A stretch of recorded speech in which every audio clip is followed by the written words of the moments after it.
Live है। नमस्ते मेरे प्यारे भाई, गुड मॉर्निंग। कैसे हैं आप सभी लोग? कैसा महसूस कर रहे हैं आप? और मेरी आपसे मुलाकात हो रही है सुबह सुबह 11 बजे। शुरू करते हैं। यस ज्योति, सवाल नंबर आपके सामने 35 और आज ये प्रॉफिट लॉस खत्म हो जाएगा मेरे दोस्तों। ठीक है, शीट 3 और आखिरी शीट है। बताइए, जल्दी से जवाब दीजिए, इसका क्या आंसर है सवाल नंबर 35 का आज की क्लास का। ये टाइप नंबर 1 है। हम कहेंगे इसे, ये आज की क्लास का मेरे दोस्तों टाइप नंबर 1 है। ये बहुत इंटरेस्टिंग सवाल है बच्चों, और इसमें इतनी छोटी सी डिटेल है जिसे लगभग हर बच्चा मिस कर देता है और उसकी वजह से गलत करता है। A sold his car to B at a profit of 20%, B sold it to C at a profit of 10%, C sold it to D at a loss of 9.09%. D spent 10% of his purchasing price and then sold it at a profit of 8.33% to A once again. What is the loss of A? आपसे ए का loss पूछा है percentage में। देखिए ध्यान से सुनेगा, ये एक बंदा है ए, एक बंदा है। ए ने 20% प्रॉफिट पर अपनी कार बी को बेच दी। तो भाई जैसे ए का सीपी 100 मान लिया मैंने कि ए का सीपी 100 है। मान लिया ए का सीपी 100 है, माना ए का सीपी 100 है। तो ए ने 20% प्रॉफिट पर ये कार जो है किसको बेच दी? बी को बेच दी। तो 100 पे 20% का प्रॉफिट है। 100 का 20% कितना होता है? 20। तो ए ने ये कार बी को बेच दी 120 में। कितने बेच दी? 120 में। आप बोलोगे हाँ सर। फिर बी ने 10% प्रॉफिट पर सी को बेच दी। बी ने 10% प्रॉफिट पर सी को बेच दी। तो 120 का 10% कितना होता है? 120 का 10% होता है 12। 120 का 10% 12 होता है। 120 में 12 जोड़ देंगे 132। तो बी ने ये कार सी को बेच दी 132 में। बी ने कार सी को बेच दी 132 में। फिर आगे सी ने कार को 9.09% लॉस पर डी को बेच दिया। सी ने ये कार डी को बेच दी 9.09% के लॉस पे। सी ने जो कार है डी को बेच दी 9.09% लॉस पर। 9.09% की फ्रैक्शन वैल्यू क्या होती है? 1/11 होती है। तो आप मुझे बताओ 132 का 1/11 कितना हो जाएगा? तो 11 से 132 12 बार चला जाएगा 12। तो सी ने डी को कार बेची 9.09% के लॉस पे। 132 का 9.09% जब मैंने कैलकुलेट किया, 132 का 9.09% 12 होता है। तो 132 पे 12 का लॉस हुआ। तो डी को एक कार कितने बेच दी? 120 में, 120 में कार बेच दी। उसके बाद डी ने, आगे पढ़िए, डी ने खरीद मूल्य का 10% खर्च करके इसे 8.33% प्रॉफिट पर ए को बेच दिया। D spent 10% of his purchasing price and then sold it at a profit पर of 8.3% to A once again. But D ने जिस प्राइस में इसको खरीदा है उसका 10% मेरे दोस्तों और स्पेंड किया। डी ने कितने में खरीदा है? 120 में। डी ने आर्टिकल को 120 में खरीदा है, तो 120 का 10% डी ने और खर्च किया। डी ने अपने खरीद मूल्य का, अपने परचेजिंग प्राइस का 10% और खर्च किया। तो 120 का 10% कितना होता है? 12। तो डी ने 12 और खर्च किया मेरे दोस्तों। तो डी का प्राइस कितना हो गया? 132 हो गया वापस से। डी का प्राइस वापस से 132 हो गया, 132 हो गया। क्लियर? आप बोलोगे हां जी सर, एकदम क्लियर। अब क्या किया मेरे दोस्तों? डी ने ये वस्तु वापस ए को बेच दी। डी ने ये वस्तु वापस ए को बेच दी कितने में? 8.33% के प्रॉफिट में। 8.33% के प्रॉफिट में। अब आप बताओ भाई, डी ने खरीदी थी 120 की, 120 का 10% 12 और खर्च किया, हो गया 132। अब 132 का 8.33% जो है डी ने और खर्च किया। 8.33% कितना होता है? 1/12, 1/12। तो 132 का 1/12 कितना आ जाएगा? 132 का 1/12 आ जाएगा 11, 11। यानी कि डी ने 11 और खर्च किया, 11 और खर्च किया। 132 का 8.33% कितना होता है? 11।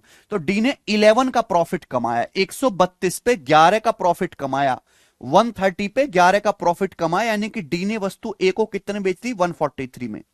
डी ने ये आर्टिकल ए को 143 में बेच दिया, ए को। तो पूछा ए को कितने परसेंट का लॉस हुआ?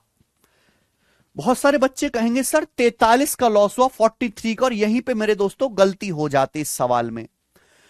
परेशानी क्या है कि बेटा ए ने दो तरीके से, दोनों जगह से बिजनेस किया है।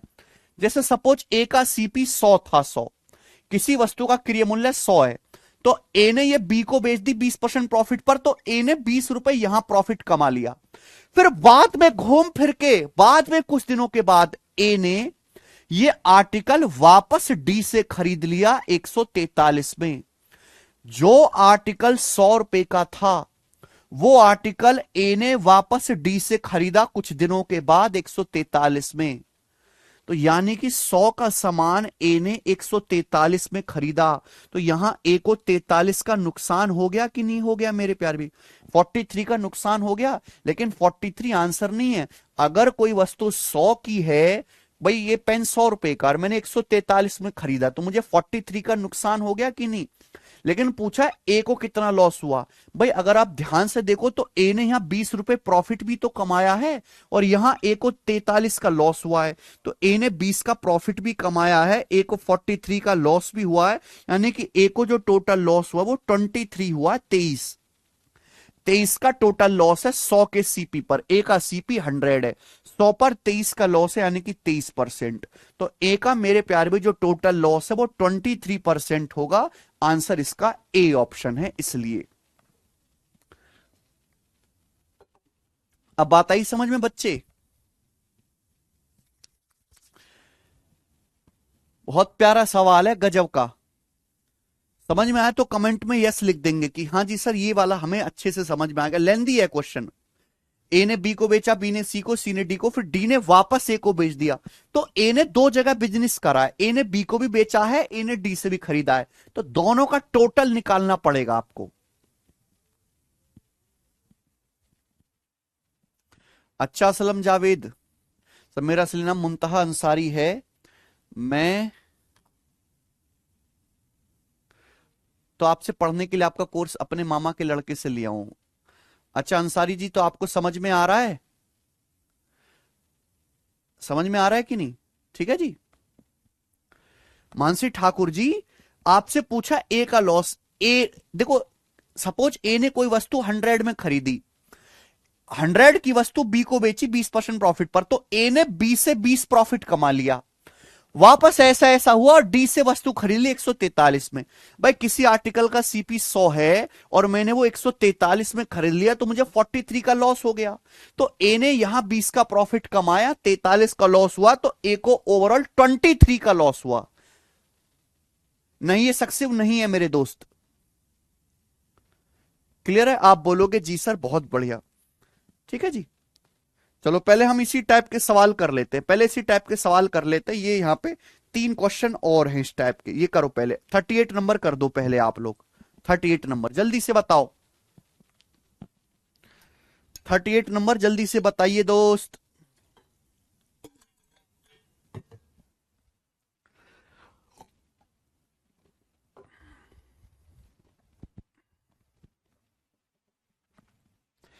इसी टाइप का सवाल है, ये सवाल रेलवे के पेपर में आया, रेलवे के एग्जाम में, रेलवे का क्वेश्चन है।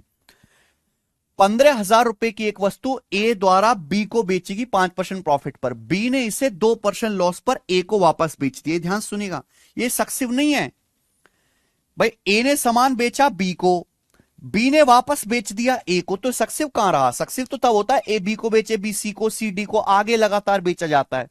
पूरे लेन देन में ए का लाभ या हानि परसेंट क्या है? ठीक है, इसी टाइप का सवाल है, बस थोड़ा सा हल्का। देखिए इस 15,000 रुपए की कोई जरूरत नहीं है कि आपको तो यहां पे आंसर परसेंटेज में बताना है। तो जैसे मैंने मान लिया कि माना ए ने कोई सामान खरीदा है, उसका सीपी 100 है। माना ए ने कोई वस्तु बनाई है, उसका क्रय मूल्य कॉस्ट प्राइस 100 है। अब ए ने बी को बेच दिया 5% प्रॉफिट पर, तो 100 पे 5% का प्रॉफिट है, 100 का 5% कितना होता है? 5। तो ए ने वस्तु बी को बेच दी 105 में। कितने में बेटा? 105 में, 105 में। तो ए ने 100 की वस्तु बी को बेच दी 105 में, 5% का प्रॉफिट हुआ। फिर बी ने इसे 2% लॉस पर ए को वापस बेच दिया। बी ने इसे ए को वापस बेच दिया 2% लॉस पर। बी ने ए को वापस बेच दिया 2% लॉस पर। भाई मेरे दोस्तों बी का सीपी 105 है, 105 पे 2% का लॉस हुआ। 105 का 2% कितना होता है? 210। 210% या 2.1।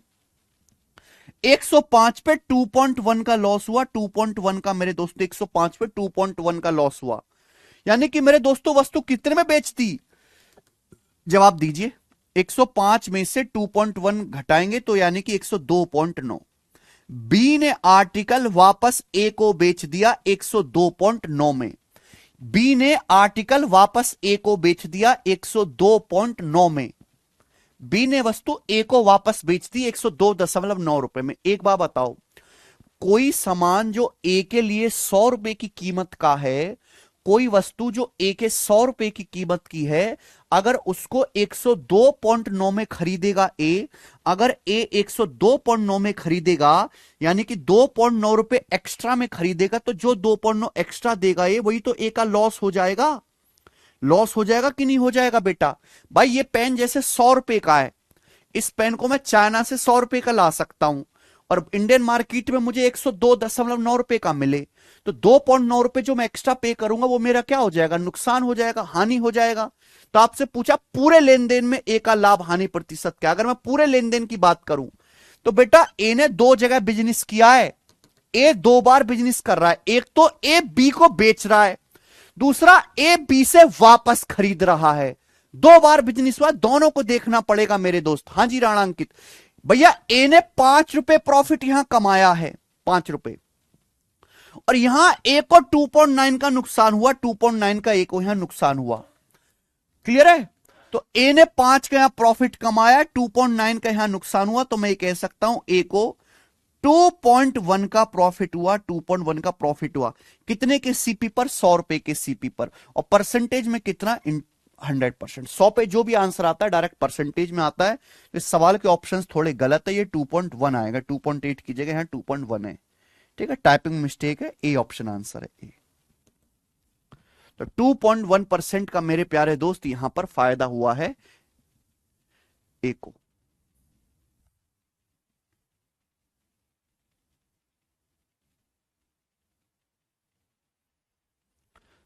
अरे भैया बुद्धि, कॉमन सेंस वाला सवाल है, कॉमन सेंस वाला।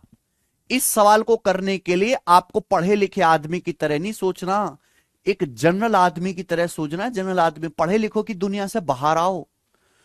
उनको कुछ नहीं आता, गधे हैं पढ़े लिखे तो। ठीक है, प्रॉफिट लॉस नहीं जानते बेटा, वो तो किताबी कीड़े। किताबी कीड़े की दुनिया से बाहर आओ और एक नॉर्मल इंसान की तरह सोचो, लॉजिक से, एक बिजनेसमैन की तरह, तो आप ये सवाल जल्दी समझोगे। ओके, 2.1। चलिए एक सवाल और करते हैं ऐसा ही, ये बताओ जल्दी से एक सवाल और। सवाल नंबर 39। देखते हैं अब इस सवाल को कितने बच्चे खुद से कर पाते हैं। ये सवाल प्यारे दोस्त एसएससी सीपीओ 2024 के प्री के पेपर में आया ये सवाल। यानी कि ये सवाल अभी सीपीओ की परीक्षा में आया है, इसी साल कुछ ही महीने पहले ही सीपीओ के पेपर में आया। करके दिखाइए।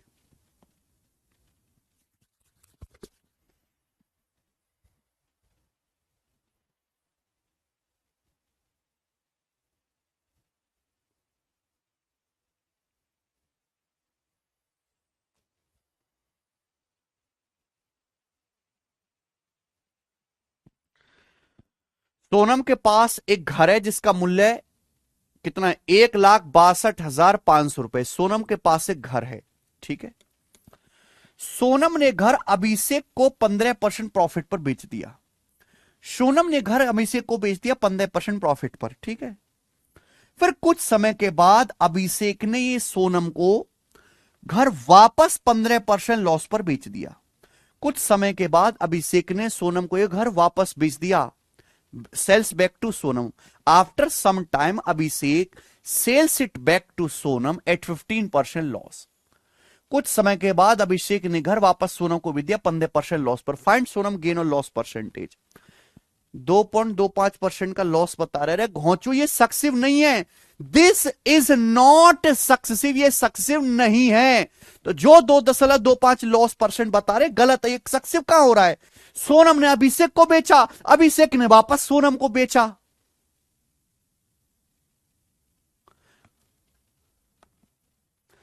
आप ये समझो दोस्त, सिंपल सी बात। ये पेन है, ये पेन 5 रुपए का है, 5 रुपए का, ये मैं हूं। ये पेन मैंने खरीदा 5 रुपए का, ये पेन मैं आपको 5 रुपए का बेचता हूं 7 रुपए का। ये पेन मैं आपको 5 का 7 रुपए में बेच देता हूं, 7 रुपए में। फिर ये पेन वापस आप मुझे 10 रुपए में बेच देते हो, ये पेन फिर वापस आप मुझे 10 रुपए में बेच देते हो। तो बताओ कितने परसेंट का नुकसान हुआ मुझे। मैंने ये पेन, ये सुनो, ये पेन 5 रुपए का है, ये पेन मैंने आपको 7 रुपए में बेच दिया, फिर वापस आपने ये पेन मुझे 10 रुपए में बेच दिया। बताओ क्या हुआ मेरे साथ, मुझे कितना फायदा नुकसान हुआ, कैसे निकालोगे। ये पेन 5 रुपए का था, मैंने आपको 7 रुपए में बेच दिया, तो मुझे 2 रुपए का फायदा हो गया। लेकिन ये पेन 5 का वापस मैंने 10 में खरीद लिया, तो मुझे 5 का नुकसान नहीं हो गया यहां पर। तो 2 का फायदा हुआ, 5 का नुकसान हुआ, यानी कि मुझे 3 रुपए का लॉस हुआ कि नहीं हुआ। इतनी सी बात नहीं समझ आ रही, मैंने कितनी बार बोला, किताबी कीड़े की तरह मत समझो, एक ठेले वाले की तरह सोचो। देखो बुद्धि बेच खाइए।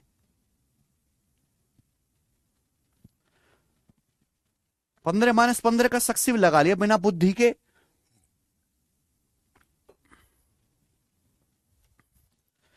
हमें परसेंटेज में आंसर बताना है, तो हमें इस 1,62,500 की कोई जरूरत नहीं, इसकी जगह चाहे कुछ भी दे, ये हमें तो एग्जैक्ट रुपीज में आंसर निकालना नहीं, परसेंटेज में बताना है। जैसे आप ये समझो, सोनम के पास एक घर है जिसकी कीमत 100 रुपए। सोनम के पास एक घर है जिसकी कीमत 100 रुपए। अब सोनम ने घर अभिषेक को बेच दिया 15% प्रॉफिट पर। सोनम ने घर अभिषेक को बेच दिया 15% प्रॉफिट पर। तो 100 पे 15 का प्रॉफिट हुआ, यानी कि अभिषेक को बेचा 115 में। सोनम ने घर अभिषेक को 115 में बेच दिया, 115 में, ठीक है। फिर अभिषेक ने वापस ये घर 15% के लॉस पर सोनम को बेच दिया। अभिषेक ने वापस ये घर बेच दिया 15% लॉस पर। तो भाई अभिषेक ने घर कितने में खरीदा है, अभिषेक ने घर 115 में खरीदा है। तो 115 पे 15% का लॉस हुआ। 115 का 15% कितना होता है ये बताओ पहले आप, कितना होता है 115 का 15%। तो पहले 100 का 15% निकाल लो 15, फिर 15 का 15% निकालो 2.25, 2.25 ही आएगा। 115 का 15% निकालने के लिए पहले 100 का 15% निकाल लिया 15, फिर 15 का 15%, 15 15 में 225, 2.25। तो 15 में 2.25 जोड़ूंगा 17.25, 17.25 ही आ गया। तो 115 का 15% होता है 17.25। तो अभिषेक ने घर 17.25 के नुकसान पर वापस बेच दिया सोनम को। अगर 115 पे 17.25 का लॉस होगा, 115 पे 17.25 का लॉस होगा, तो मेरे दोस्तों कितना, 115 में से 17.25 घटाओ, तो पहले 15 घटाओ 100 आएगा, फिर 2.25 घटाओ 97.75। तो अभिषेक ने घर वापस 97.75 में सोनम को बेच दिया। अब आप समझो भाई, घर की कीमत कितनी है 100, घर की कीमत 100 है, 100, घर की कीमत 100 है, 100 रुपए का घर सोनम ने 97.75 में खरीद लिया। 100 रुपए का घर सोनम ने 97.75 में खरीद लिया। तो 2.25 रुपए सोनम ने कम में खरीदा, 2.25 रुपए कम में खरीदा, वही सोनम का प्रॉफिट है। जितने कम में खरीदा वही सोनम का प्रॉफिट है। आप बोलोगे हाँ सर, तो सोनम का कुल प्रॉफिट कितना हुआ, 15 का प्रॉफिट सोनम को यहां हुआ है, 2.25 का प्रॉफिट यहां हुआ है, दोनों को ऐड करो तो सोनम का प्रॉफिट 17.25 है टोटल। 100 रुपए के सामान पर सोनम को टोटल 17.25 प्रॉफिट है, परसेंटेज में 17.25%। डी ऑप्शन आंसर है, 17.25%।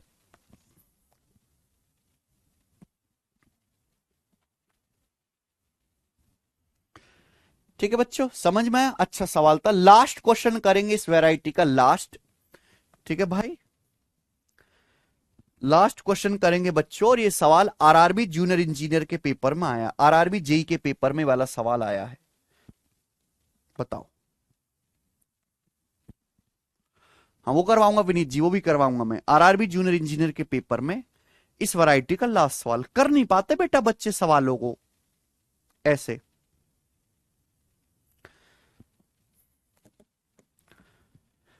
1.5 लाख मूल्य का एक घर एक्स ने वाई को 5% प्रॉफिट पर बेचा। वाई 2% लॉस के साथ यह घर एक्स को वापस बेच देता है, वापस बेच देता है एक्स को। पूरे लेन देन में क्या हुआ, इस बारी परसेंटेज में नहीं बताना, इस बारी इस सवाल का आंसर रुपए में बताना है, रुपए में। ठीक है, तो पहले परसेंटेज निकाल लो, बाद में रुपए कैलकुलेट कर लेंगे। तो भाई एक घर की कीमत 1.5 लाख रुपए, 1.5 लाख। मैं एग्जैक्ट भी कैलकुलेशन कर सकता हूं बट वो थोड़ी लेंदी हो जाएगी। तो भाई शॉर्ट में क्या मान लेते हैं भाई, ऐसे समझो कि जैसे एक्स का सीपी 100 है, घर का सीपी 100 है, मैंने मान लिया 100। तो एक्स ने घर मेरे दोस्तों वाई को बेचा, वाई परसेंट प्रॉफिट, कितने प्रॉफिट पर 5%। तो 100 का 5% कितना होता है, 5।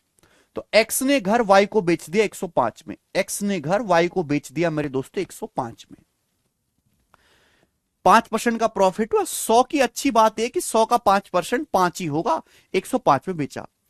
फिर वाई ने 2% लॉस के साथ एक्स को वापस बेच दिया। वाई ने 2% लॉस के साथ ये घर एक्स को वापस बेच दिया।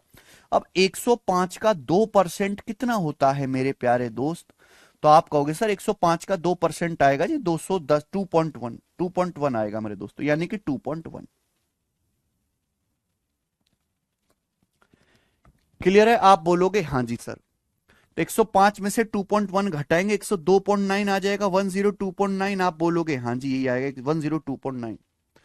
यानी कि एक्स ने 100 का घर था तो 102.9 में खरीदा एक्स ने। 100 का घर 102.9 में खरीदा, तो जो 2.9 एक्स्ट्रा दिया है वो एक्स का नुकसान हो गया, लॉस हो गया, एक्स का लॉस, ये एक्स का लॉस हो गया।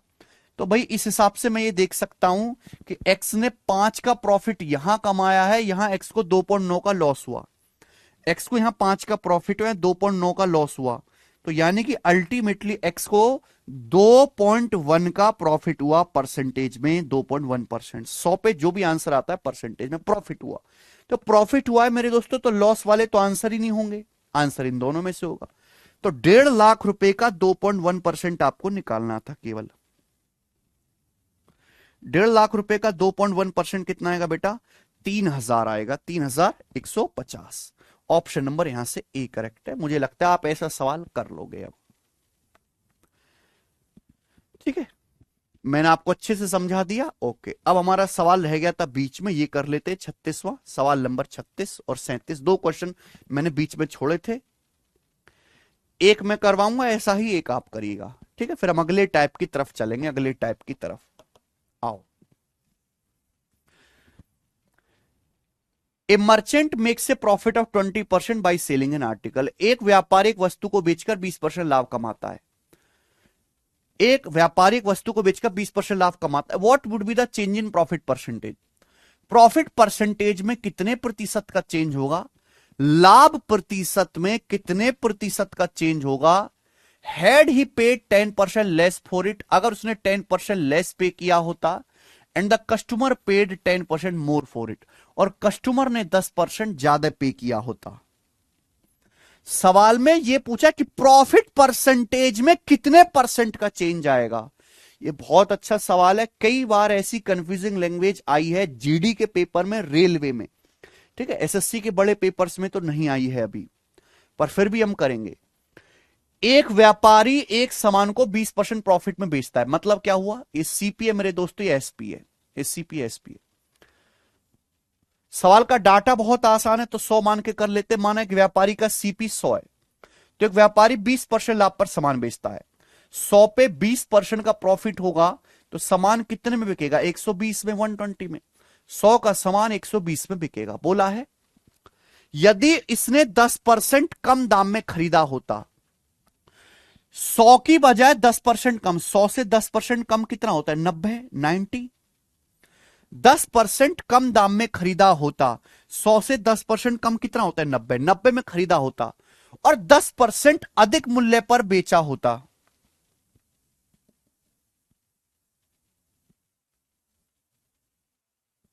अधिक मूल्य पर बेचा होता, बेचा होता आएगा।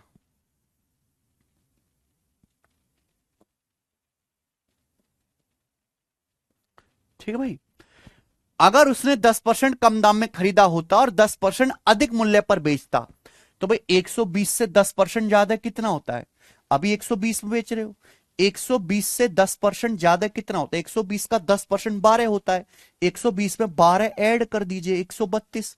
यानी कि 90 का सामान अगर 132 में बेचता है, 132 में, तो आप मुझे बताओ कितना परसेंट प्रॉफिट होता? अगर 90 का सामान 132 में बेचता तो कितना परसेंट प्रॉफिट होता? अगर 90 का सामान 132 में बेचता तो कितना परसेंट प्रॉफिट होता? मैं आपको बता चुका हूं कि जब भी ऐसा सवाल आए आप रेशियो ले लिया करो, रेशियो ले लिया करो। ये किससे जा रहा है मेरे दोस्तों? ये यहां पे 6 से तो जा ही रहा है, 6 दूनी 12 एकम 6 दूनी 12, ये 6 से जा रहा है मेरे दोस्तों 15 बार, और ये 6 से जा रहा है मेरे दोस्तों 22 बार। अगर 15 का सामान 22 में जाएगा तो 7 का प्रॉफिट होगा 15 पर। परसेंटेज में कितना आएगा? इंटू 100% ही आ जाएगा बेटा, जो कि आ जाएगा मेरे दोस्तों 5 से 20 बार, ये 3 बार, 140/3 कितना प्रॉफिट होगा? 140/3%। 140/3% का लाभ होगा, 140/3%। ठीक है ना? अगर 90 का सामान 132 में बिकेगा तो मैंने रेशियो ले लिया, तो प्रॉफिट कितना आएगा? 20 × 140/3। 132 की जगह 100 होगा। क्यों होगा हिमांशु यादव? क्यों होगा? अगर 10% कम दाम में खरीदा होता और 10% अधिक मूल्य, और ग्राहक ने व्यापारी से 10% अधिक मूल्य पर खरीदा होता, सॉरी सही लिखा है हिंदी में, and had he paid, customer paid 10% more for it, customer ने 10% ज्यादा पे किया होता। 120 से 10% ज्यादा 132 ही तो होता है। तो आप, लेकिन सवाल में पूछा क्या? यानी कि पहले प्रॉफिट था 20%, अब प्रॉफिट 140/3%। सवाल में आपसे यह पूछा है प्रॉफिट परसेंट में कितने प्रतिशत का परिवर्तन हुआ। ठीक है मेरे प्यारे भाई, what would be the percentage change in profit percentage? Profit percentage में कितने परसेंटेज का चेंज हुआ? प्रॉफिट परसेंटेज में कितने परसेंट का चेंज हुआ मेरे प्यारे भाई? पहले प्रॉफिट परसेंट कितना था? 20%। पहले प्रॉफिट परसेंटेज कितना था? 20%। और अब प्रॉफिट परसेंटेज कितना है? 140/3%। पहले प्रॉफिट परसेंटेज कितना था? 20%। अब प्रॉफिट परसेंटेज कितना? 140/3%। तो सवाल यह पूछना चाह रहा है कि प्रॉफिट परसेंटेज में कितने परसेंट का बदलाव आया, यानी कि 20% से 140/3% कितना परसेंट बढ़ गया। तो बेटा इसका भी आपको रेशियो लेना पड़ेगा, रेशियो लेना पड़ेगा। 20 से काट लीजिए, 20 सत्ते 140, ये हो जाएगा 3 से क्रॉस मल्टीप्लाई, 3:7, यानी कि मेरे दोस्तों 3 से 7 हो गया, तो कितना बढ़ गया? 4/3। 4/3 का मतलब होता है 1 + 1/3। 1 का मतलब 100% और 1/3 का मतलब 33.33%, यानी कि 133.33% आपका प्रॉफिट परसेंटेज इंक्रीज हो गया।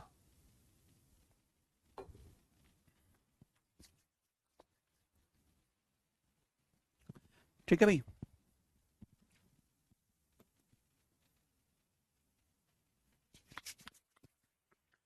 अच्छा सवाल थे, कंफ्यूजन ऐसा ही मेरे दोस्तों सवाल 37 से खुद से ट्राई करना है ऐसा ही। ठीक है, मैं आपके सामने अब अगला टाइप लूंगा, अगला टाइप आपके सामने लूंगा 41। 41 नंबर टाइप आपके सामने होगा, और ये टाइप अच्छा है। इस टाइप के यहां पर मैं आपको 4 प्रश्न कराऊंगा, 4 सवाल कराऊंगा। आइए,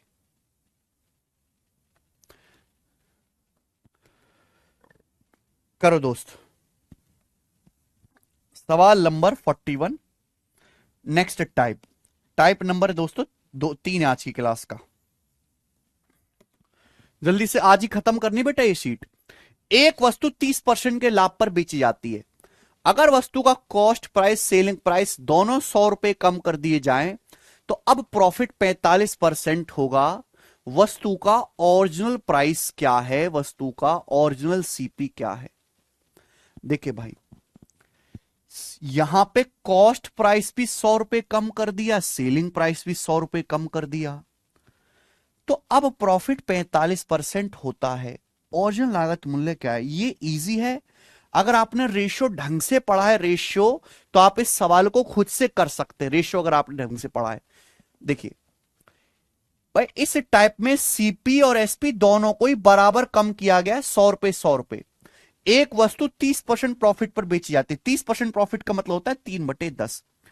एक वस्तु 30% प्रॉफिट पर बेची जाती है 3/10। इसका मतलब यह है अगर आर्टिकल का सीपी 10 है तो 10 का सामान 13 में बेचा जाता है, 10 का सामान 13 में। सवाल में बोला गया है अगर कॉस्ट प्राइस को भी 100 रुपए कम कर दिया जाए और सेलिंग प्राइस को भी 100 रुपए कम कर दिया जाए, दोनों को 100 रुपए कम किया, कॉस्ट प्राइस भी 100 रुपीज कम किया, सेलिंग प्राइस भी 100 रुपीज कम किया, तो अब प्रॉफिट 45% होगा। 45% क्या होता है? 5% 1/20, 5% का 9 गुना है 9/20। यानी कि मेरे दोस्तों अगर कॉस्ट प्राइस को भी 100 रुपए कम किया जाए, सेलिंग प्राइस को भी 100 रुपए कम किया जाए, तो प्रॉफिट 45% होगा 9/20, यानी कि 20 पे 9 का प्रॉफिट होगा, तो 20 का सामान बिकेगा कितने में? 29 में। 20 का सामान 29 में। आप बोलोगे हाँ जी सर।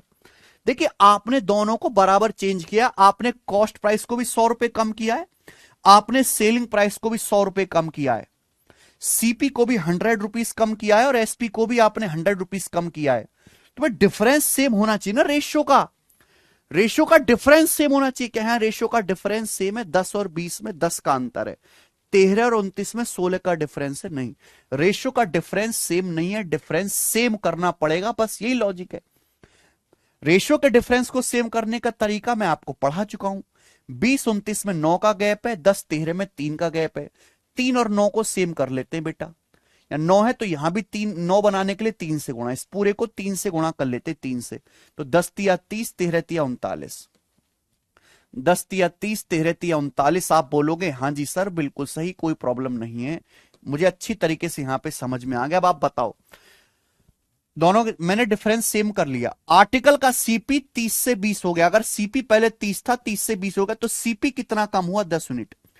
कॉस्ट प्राइस कितना कम हुआ? 10 यूनिट। आप बोलोगे हाँ सर। ये देखिए सेलिंग प्राइस 39 था, 39 से 29 हो गया, सेलिंग प्राइस भी कितना कम हुआ? 10 यूनिट। ये भी 10 कम हुआ, कॉस्ट प्राइस भी 10 कम हुआ, सेलिंग प्राइस भी 10 यूनिट कम हुआ, जबकि दोनों को कम कितना किया गया? 100 रुपए। कॉस्ट प्राइस भी 100 रुपए कम किया, सेलिंग प्राइस भी 100 रुपए कम किया, यानी 10 यूनिट के लिए 100 रुपए। अगर 10 यूनिट के लिए 100 रुपए है, पूछा ओरिजिनल कॉस्ट प्राइस, तो ओरिजिनल कॉस्ट प्राइस है 30, ओरिजिनल कॉस्ट प्राइस है 30, 30 की वैल्यू भी 10 गुना होगी 300 रुपए। ओरिजिनल कॉस्ट प्राइस 300 रुपए है, ये सवाल का आंसर है सी ऑप्शन 300। खत्म। ठीक है भाई। हाँ जी, क्रॉस मेथड से भी कर सकते हैं, बट यहां पे सीपीएसपी को इक्वल चेंज किया गया है, तो रेशियो के डिफरेंस को सेम बना लो। चले एक सवाल और है बच्चों, ऐसा करके दिखाइए। एक सवाल और है, ऐसा करके दिखाइए।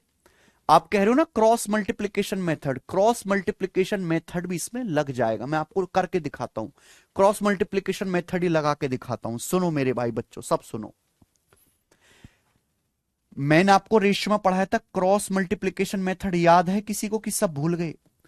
अगर किसी सवाल में इनिशियल रेशियो दिया है, चेंज दिया है, फाइनल रेशियो दिया है, ऐसे हर सवाल में क्रॉस मल्टीप्लीकेशन मेथड लगा सकते हैं।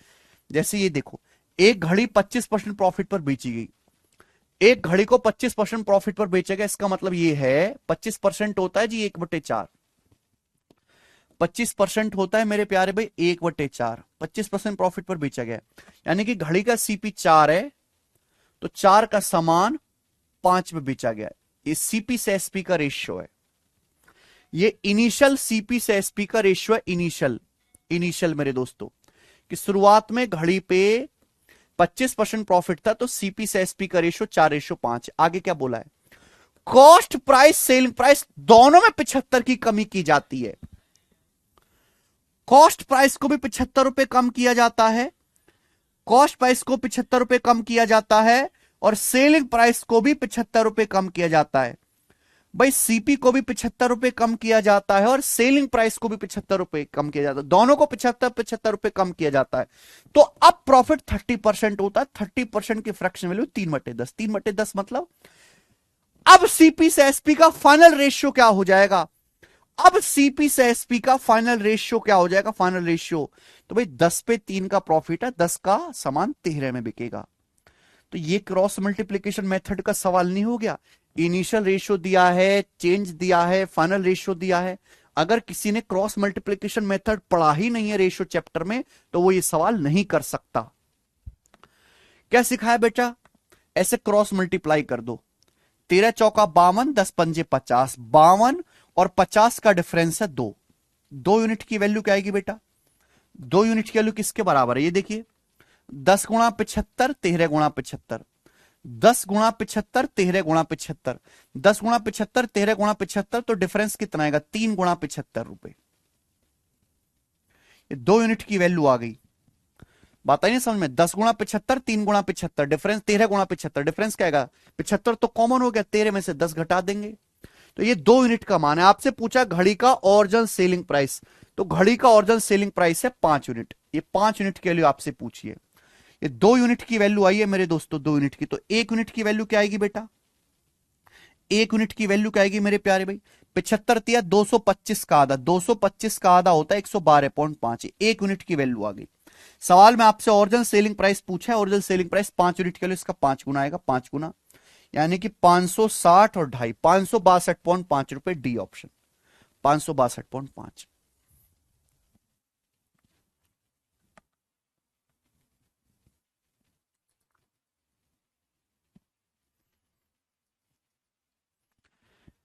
अच्छा और इजी सवाल है मेरे दोस्तों, चलिए।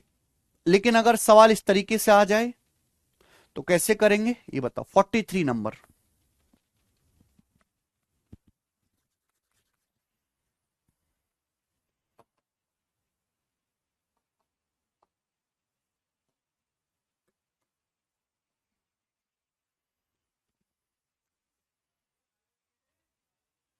नहीं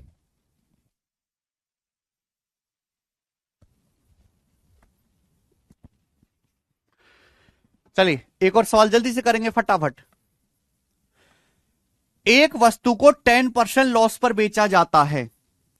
यदि इसके कॉस्ट प्राइस में 5 रुपए की कमी की जाए और सेलिंग प्राइस में 8 रुपए की वृद्धि की जाए तो इस पर 10% का लाभ होता है, 10% का प्रॉफिट अर्जित किया जा सकता है। वस्तु का इनिशियल सेलिंग प्राइस क्या है, ओरिजिनल सेलिंग प्राइस क्या है? बहुत बढ़िया सवाल।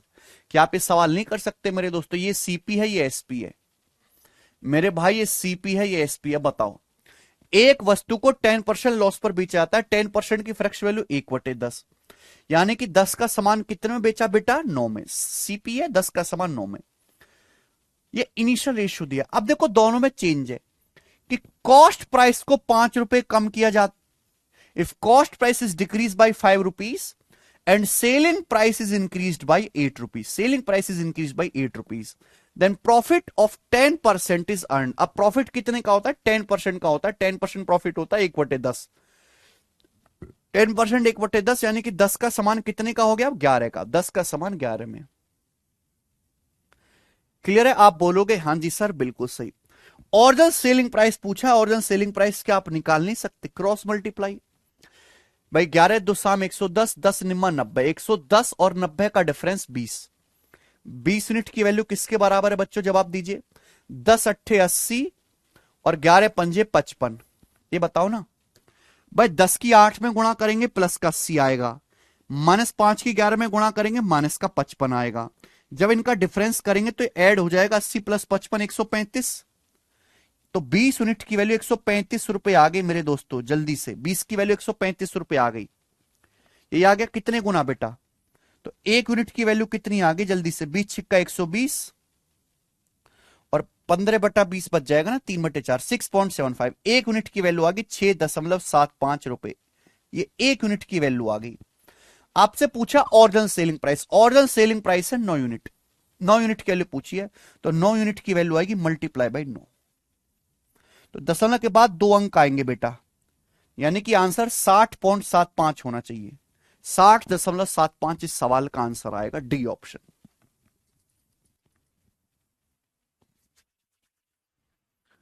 कर लोगे? अगर आप समझ गए हो तो ऐसा लास्ट क्वेश्चन मुझे करके दिखा दीजिए। लास्ट क्वेश्चन आप मुझे इस पर करके दिखा दीजिए। ये सब प्रीवियस ईयर सवाल है, बहुत ज्यादा इंपॉर्टेंट टाइप नहीं है ये। जो मैंने आपको प्रॉफिट लॉस की पहली शीट कराई है उसमें ही सारे इंपॉर्टेंट टाइप्स हैं, और दूसरी शीट में सेम सेलिंग प्राइस वाला इंपॉर्टेंट टाइप है।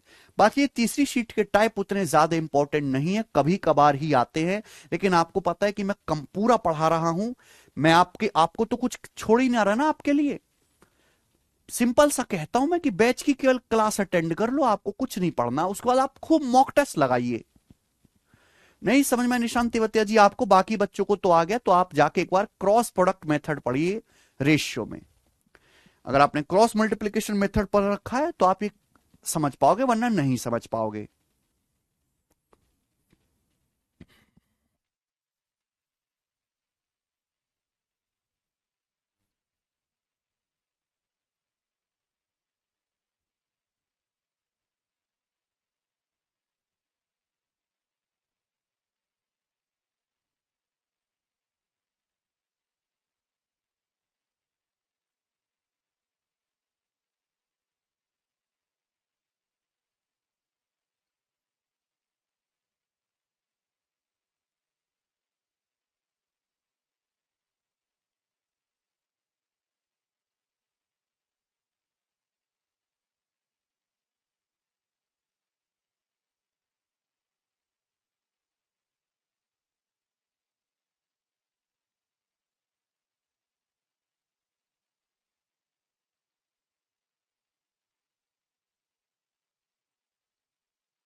आया, बहुत सही, वेरी गुड बेटा।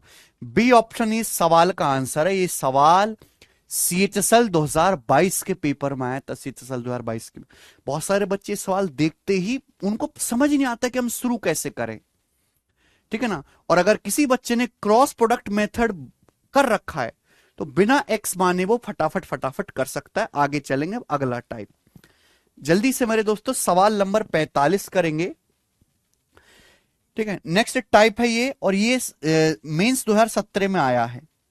सीजीएल मेंस 2017 बड़ी लैंग्वेज का सवाल है। कई बार ऐसा तेल वाला सवाल देखा गया है।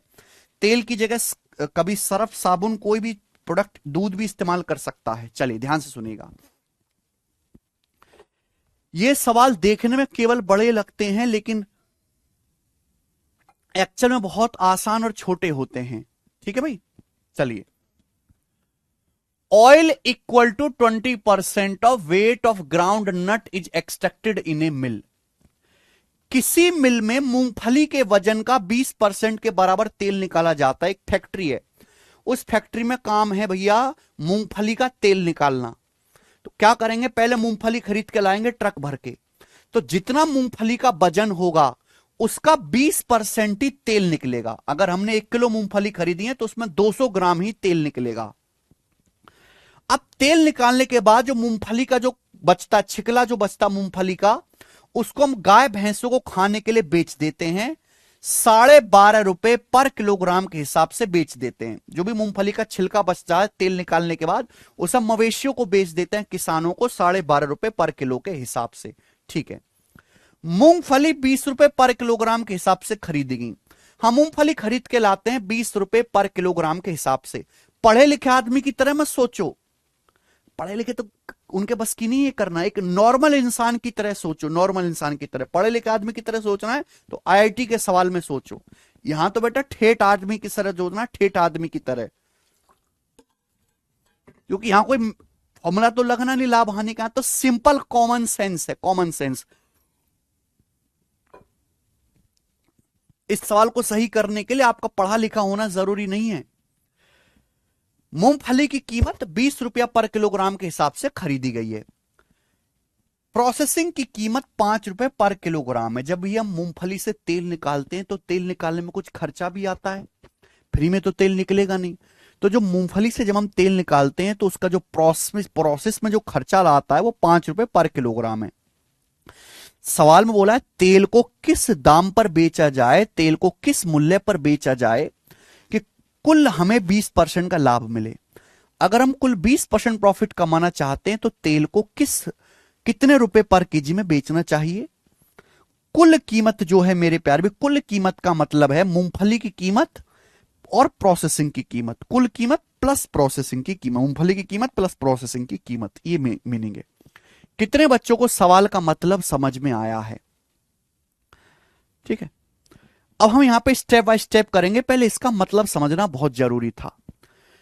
एक मिल में, एक फैक्ट्री में मूंगफली के वजन का 20% तेल निकलता है। कितना तेल निकलता है? 20%। एक फैक्ट्री में मूंगफली के वजन का 20% तेल निकलता है। 20% कितना होता है बेटा? 1/5। 1/5। इसका मतलब यह है कि अगर आप 5 किलो मूंगफली खरीदते हो, सपोज अगर आप 5 किलो नट्स खरीदते हो, नट्स मूंगफली, तो उसमें 1 किलो आपका तेल निकलेगा। समझ में आया? 20% ही तेल निकल पाता है। आप बोलोगे हां जी। तो मेरे प्यारे दोस्त ये बताओ कि 5 किलो मूंगफली आप खरीदते हो, सपोज 1 किलो मूंगफली खरीदी गई है 20 रुपए की। अगर 1 किलो मूंगफली 20 रुपए की खरीदी गई है तो 5 किलो मूंगफली कितनी की खरीदी जाएगी? 100 रुपए की। भाई अगर 1 किलो मूंगफली 20 रुपए की खरीदी गई तो 5 किलो मूंगफली कितनी की खरीदी जाएगी? 100 रुपए की। जबकि जब हम मूंगफली से तेल निकालते हैं, मूंगफली से तेल निकालते हैं तो उसमें प्रोसेसिंग कॉस्ट भी आता है। भाई मशीन वसीन चलती है, उसका कॉस्ट भी आता है। तो 1 किलो पे 5 रुपए कॉस्ट आता है। 1 किलो मूंगफली पे 5 रुपए का खर्चा आता है तेल निकालने के लिए। आपने कितने किलो मूंगफली खरीदी है? 5 किलो। तो 5 किलो मूंगफली पे कितना खर्चा आएगा बेटा? 5 किलो मूंगफली का प्रोसेसिंग कॉस्ट कितना होगा? 5 किलो मूंगफली से ऑयल निकालने का कॉस्ट कितना होगा? 25 रुपए। यानी कि आपका जो टोटल कॉस्ट आएगा वो 100 प्लस 25, 125 रुपए टोटल खर्च आ रहा है। अगर आप 5 किलो मूंगफली से तेल निकालते हो तो आपका टोटल खर्चा मेरे दोस्तों, या टोटल कॉस्ट 125 रुपए हो जाएगी, टोटल कॉस्ट। अब आप चाहते हो कि हमें 20% लाभ मिले, आप 20% लाभ कमाना चाहते हो, तो भाई 125 पे अगर आप 20% प्रॉफिट कमाना चाहते हो तो आपको कितने में बेचना पड़ेगा? भाई 125 का 20% 25 होता है 150 रुपए। यानी कि आपको 150 रुपए में बेचना पड़ेगा सामान, 150 रुपए में। क्लियर है? आप बोलोगे हां जी सर बिल्कुल सही। यहां तक बात क्लियर? मैंने सब कुछ लिख के बताया है बहुत धीरे धीरे से। बच्चों आपने 5 किलो मूंगफली खरीदी तो 5 किलो में से 1 किलो तेल निकला, तो बाकी का 4 किलो जो है वो आपका वेस्ट है, मूंगफली का छिलका है मेरे दोस्तों। ठीक है भाई, जो पदार्थ बचा मूंगफली का पदार्थ है, एक सेकेंड भाई, आपने 5 किलो मूंगफली खरीदी तो उसमें से 20% 1 किलो ही तेल निकला, बाकी का 4 किलो तो मूंगफली का छिलका है। उसे क्या करते हो आप? उसे आप कैटल फीड में दे देते हो, है ना, मवेशी गाय भैंसों को खाने को दे देते हो, 12.5 रुपए पर किलो के हिसाब से। तो मेरे भाई एक बात बताओ, अगर 1 किलो आप 12.5 रुपए का बेच रहे हो तो 4 किलो कितने का बेचोगे? अगर 1 किलो 12.5 का बेच रहे हो तो 4 किलो कितने का बेचोगे? 50 रुपए का। यानी कि 5 किलो मूंगफली में से 1 किलो तो तेल निकला, बाकी का 4 किलो जो मूंगफली का छिलका है वो आपने 12.5 रुपए पर किलोग्राम के हिसाब से 50 रुपए का बेच दिया। आपको टोटल कितने का बेचना है? 150 रुपए का। 150 रुपए में से 50 रुपए का तो आपने छिलका छिलका बेच दिया, तो बचा कितना? 100 रुपए। यानी कि बाकी का बचा हुआ तेल आपको 100 रुपए का बेचना पड़ेगा। छिलका तो बिक गया, बचा क्या? ऑयल। जो बचा ऑयल है वो आपको 100 रुपए का बेचना पड़ेगा, और ऑयल है कितना? 1 किलो। यानी कि आपको 1 किलो तेल जो है 100 रुपए का बेचना पड़ेगा, 1 kg। तो तेल की कीमत क्या रखनी पड़ेगी? 100 रुपए पर केजी। 100 रुपए पर केजी के हिसाब से आपको तेल बेचना पड़ेगा, डी ऑप्शन। 100 रुपए पर केजी के हिसाब से। पता नहीं तुम लोग 250 और 200 कैसे बता रहे हो।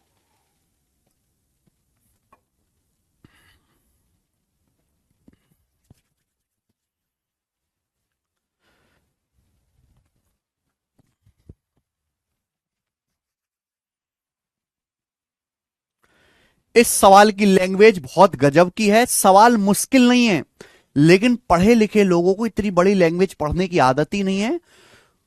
और परेशानी है कि वो 4 लाइन पढ़ेंगे तो 5वीं लाइन में जाते जाते भूल जाएंगे कि शुरू की 4 लाइन में क्या लिखा था। बहुत सारी चीजों को यहां पे कनेक्ट करना है। कैलकुलेशन नहीं है इसमें, कोई फॉर्मूला नहीं, सिंपल कॉमन सेंस है। धीरे धीरे धीरे धीरे आप करके करोगे तो सवाल बनेगा। ठीक है, एक बार मैं इसको दोबारा रिपीट कर देता हूं कि भाई किसी फैक्ट्री में मूंगफली के वजन का 20% तेल निकाला जाता है। 20% होता है 1/5। यानी कि अगर आप 5 किलो मूंगफली खरीदोगे तो 5 किलो का 20% 1 किलो उसमें तेल निकलेगा। अब तेल निकालने के बाद जो बचता है उसे हम, जो मूंगफली के छिलके बचते हैं, जो मैटर बचता है उसे हम कैटल फील्ड मवेशियों को बेच देते हैं 12.5 रुपए पर केजी के हिसाब से। मूंगफली खरीदी गई है बेटा 20 रुपए पर किलो के हिसाब से। तेल निकालने का जो प्रोसेसिंग कॉस्ट है वो 5 रुपए पर केजी है। किस दाम पर तेल बेचना चाहिए कि हमें 20% का लाभ हो? टोटल कॉस्ट पे 20% का लाभ हो। भाई आपने 5 किलो मूंगफली खरीदी, 1 किलो 20 रुपए की है तो 5 किलो 100 रुपए की। 1 किलो मूंगफली पे 5 रुपए का खर्चा आता है तो 5 किलो मूंगफली पे कितना आएगा? 25 रुपए का। दोनों को ऐड किया, टोटल खर्चा हुआ 125 रुपए। टोटल खर्चा हुआ आपका 125 पे 20% प्रॉफिट कमाना है तो हमें 150 रुपए का बेचना पड़ेगा। लेकिन जब आप 5 किलो में से 1 किलो तेल निकालते हो तो 4 किलो बचता है मेटर मूंगफली का छिलका। 1 किलो छिलका आप 12.5 रुपए का बेचते हो तो 4 किलो कितने का बेचोगे? 50 रुपए का। 150 रुपए का आपको कुल बेचना था, जिसमें से 50 रुपए का आपने छिलके छिलके बेच दिए तो बचा 100 रुपए। 100 रुपए का यानी कि आपको तेल बेचना पड़ेगा। तेल कितना है आपके पास? 1 किलो। तो 100 रुपए में 1 किलो तेल बेचोगे, 100 रुपए पर केजी का। ठीक है। जिन बच्चों की हिंदी और अंग्रेजी की भाषा पे पकड़ कमजोर है वो नहीं कर पाएंगे इस सवाल को। जो बच्चे केवल मैथ से सोचते हैं वो भी नहीं कर पाएंगे।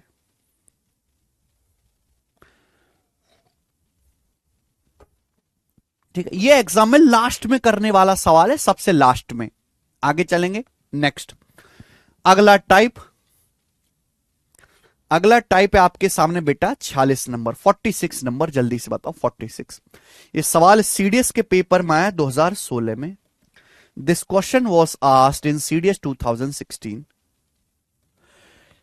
ये सेम टू सेम क्वेश्चन, थोड़ा सा डाटा चेंज करके सेम टू सेम सवाल, ये मेंस 2022 में भी आया सीजीएल में।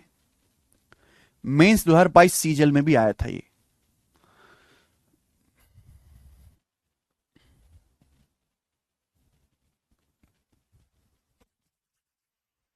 यस पार्थ सारथी।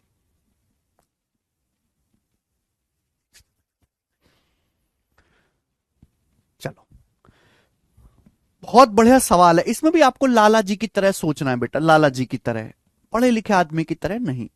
पढ़ा लिखा आदमी क्या करेगा, रेशियो बनाएगा, रेशियो बना बना के करेगा और वहीं वो खत्म हो जाएगा। नॉर्मल इंसान की तरह सोचो। देखिए हिंदी में पढ़ने में फीलिंग ज्यादा आएगी और ऐसे ढेरों सवाल बनाए जा सकते हैं। ये कोई नया क्वेश्चन नहीं है, बहुत पुराना है। 2.5 किलो चावल की कीमत 125 रुपए है। 2.5 किलो चावल 125 रुपए का है। 9 किलो चावल की कीमत 4 किलो दाल के बराबर है। अगली लाइन, 9 किलो चावल की कीमत 4 किलो दाल के बराबर है। 9 किलो चावल 4 किलो दाल के प्राइस के बराबर है। आगे, 14 किलो दाल की कीमत 1.5 किलो चाय के बराबर है। 14 किलो दाल की कीमत 1.5 किलो चाय के बराबर है। आगे, आगे है 2 किलो चाय की कीमत 5 किलो नट के बराबर है। 2 किलो चाय की कीमत 5 किलो नट्स के बराबर है। पूछा 11 किलो नट की कीमत क्या होगी, 11 किलो नट की लागत क्या है। 11 किलो नट की कीमत पूछे 11 किलो की, तो आंसर 11 का मल्टीपल आएगा। मैं ऑप्शन से भी देख सकता हूं कौन सा 11 का मल्टीपल है, वैसे सारे दिख रहे हैं मुझे। तो बहुत सारे बच्चे क्या करेंगे, यहां से चावल, दाल, चाय, नट्स, इनके प्राइस का रेशियो निकालेंगे और रेशियो निकाल के करेंगे। कचरा तरीका है, ध्यान सुनेगा भाई, सीधा सोचो ना लाला जी की तरह। सवाल में पहली लाइन पढ़ो, 2.5 किलो चावल 125 रुपए का। अगर 2.5 किलो चावल 125 रुपए का है तो 1 किलो चावल कितने का है बेटा। देखो 1 किलो का दाम निकालने के लिए भाग देना होता है। 1 किलो का दाम अगर निकालना है तो भाग करिए, x किलो का निकालना है तो गुणा करिए। ध्यान सुनिएगा, सवाल बोला 2.5 किलो चावल 125 रुपए का, 2.5 किलो चावल 125 रुपए का, तो 1 किलो चावल कितने का आएगा। तो मैं 125 को 2.5 से भाग दूंगा कि नहीं दूंगा, 50 रुपए का। 25 पंजे 125, 1 किलो चावल 50 रुपए का है। क्या ये बात आप सोच सकते हो कि नहीं खुद से, क्या ये बात आप सोच सकते हो।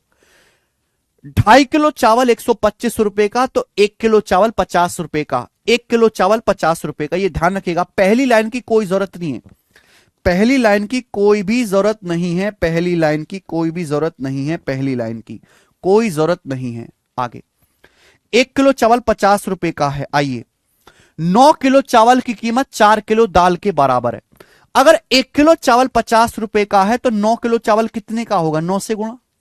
9 किलो चावल कितने का होगा, 9 से गुणा करिए। 1 किलो चावल 50 रुपए का है तो 9 किलो चावल 9 से गुणा करो। अब 9 किलो चावल की कीमत 4 किलो दाल के बराबर है, 4 किलो दाल के बराबर है। यानी कि 4 किलो दाल इतने रुपए की है, 4 किलो दाल इतने रुपए की है। तो 1 किलो दाल कितने की होगी, 1 किलो दाल कितने की होगी, 1 किलो दाल कितने की होगी, 4 से भाग करिए। 1 किलो दाल इतने रुपए की होगी। ये 1 किलो दाल की कीमत आ गई, 1 किलो दाल की कीमत, ये 1 किलो दाल की कीमत होगी। अब मुझे इसकी कोई जरूरत नहीं है, आगे बढ़िए। बोला 14 किलो दाल की कीमत 1.5 किलो चाय के बराबर है। ये 1 किलो दाल की कीमत है, 14 किलो दाल की कीमत क्या होगी, 14 से गुणा। 14 किलो दाल की कीमत क्या होगी, 14 से गुणा। 14 किलो दाल की जो कीमत है वो 1.5 किलो चाय के बराबर है, 1.5 किलो चाय।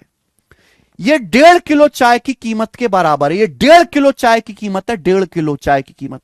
तो 1 किलो चाय की कीमत क्या होगी, 1.5 से भाग दीजिए। 1 किलो चाय की कीमत क्या होगी बेटा, 1.5 से भाग दीजिए। आप बोलोगे हाँ सर ये 1 किलो चाय की कीमत आ गई। अगली लाइन में आओ, अगली लाइन में आओ, अब अगली लाइन में, अब अगली लाइन में आ जाओ। 2 किलो चाय की कीमत 5 किलो नट के बराबर है। ये 1 किलो चाय की कीमत है। 2 किलो चाय की कीमत क्या होगी, 2 से गुणा करिए, 2 से गुणा। 2 किलो चाय की कीमत क्या होगी, 2 से गुणा करिए, 2 से गुणा। ये 2 किलो चाय की कीमत आ गई। ये 5 किलो नट के बराबर है, 5 किलो नट के बराबर। ये 5 किलो नट की कीमत है, 5 किलो नट की। अगर ये 5 किलो नट की कीमत है, 5 किलो नट्स की, तो 1 किलो नट की कीमत क्या होगी, 5 से डिवाइड करो। ये 1 किलो नट का प्राइस है, 1 किलो नट्स का। पूछा 11 किलो नट का लागत मूल्य क्या है, 11 किलो नट का प्राइस क्या होगा, 11 से गुणा करिए, 11 से गुणा। ये आंसर आ गया। मैंने आपको समझाने में चाहे बेशक 20 मिनट ले लिया, लेकिन ये एक्चुअल में किया जा सकता है पेपर में मात्र 15 सेकंड में। क्या आपको यह बात समझ में आ गई? एक स्टेप में किया हमने सवाल, एक स्टेप में। कितने स्टूडेंट को मेरी ये बात समझ में आ गई? जो बड़े बड़े परचूने की दुकान होती है ना, उनमें काम करते हैं, छोटू काम करते हैं। लाला जी की दुकान पे छोटू, वो ज्यादा पढ़े लिखे नहीं होते, लेकिन वो छोटू एक पढ़े लिखे आदमी से जल्दी ये सवाल सॉल्व करके दे देंगे, जल्दी, क्योंकि उन्होंने कॉमन सेंस सीख रखा है दुकानदारी का।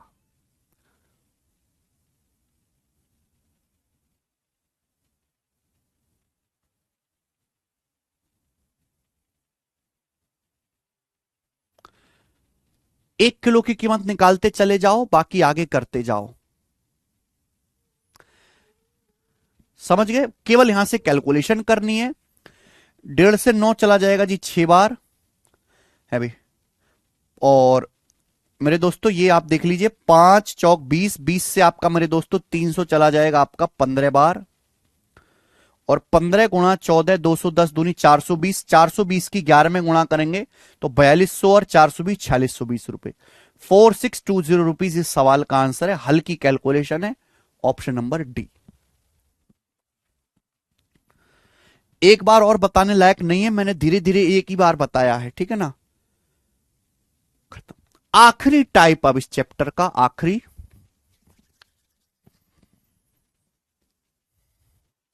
आखिरी टाइप मेरे दोस्त। सवाल है 47, ध्यान से पढ़िएगा मेरे दोस्तों, ध्यान से। पहले बेसिक कॉन्सेप्ट जानेंगे और उसके बाद जो है हम सवाल करेंगे। बेसिक कॉन्सेप्ट,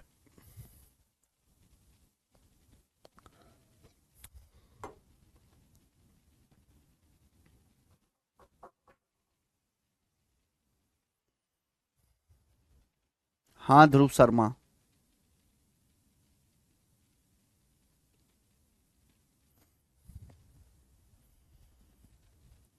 करवाया है प्रशांत। चलिए अगला सवाल है मेरे दोस्तों, बेईमान दूधिया। बेईमान दूधिया का कॉन्सेप्ट, इस साल का जो यूपी कांस्टेबल का पेपर हुआ, यूपी कांस्टेबल के पेपर में भी इस पर सवाल आया, बेईमान दूधिया। ठीक है जी।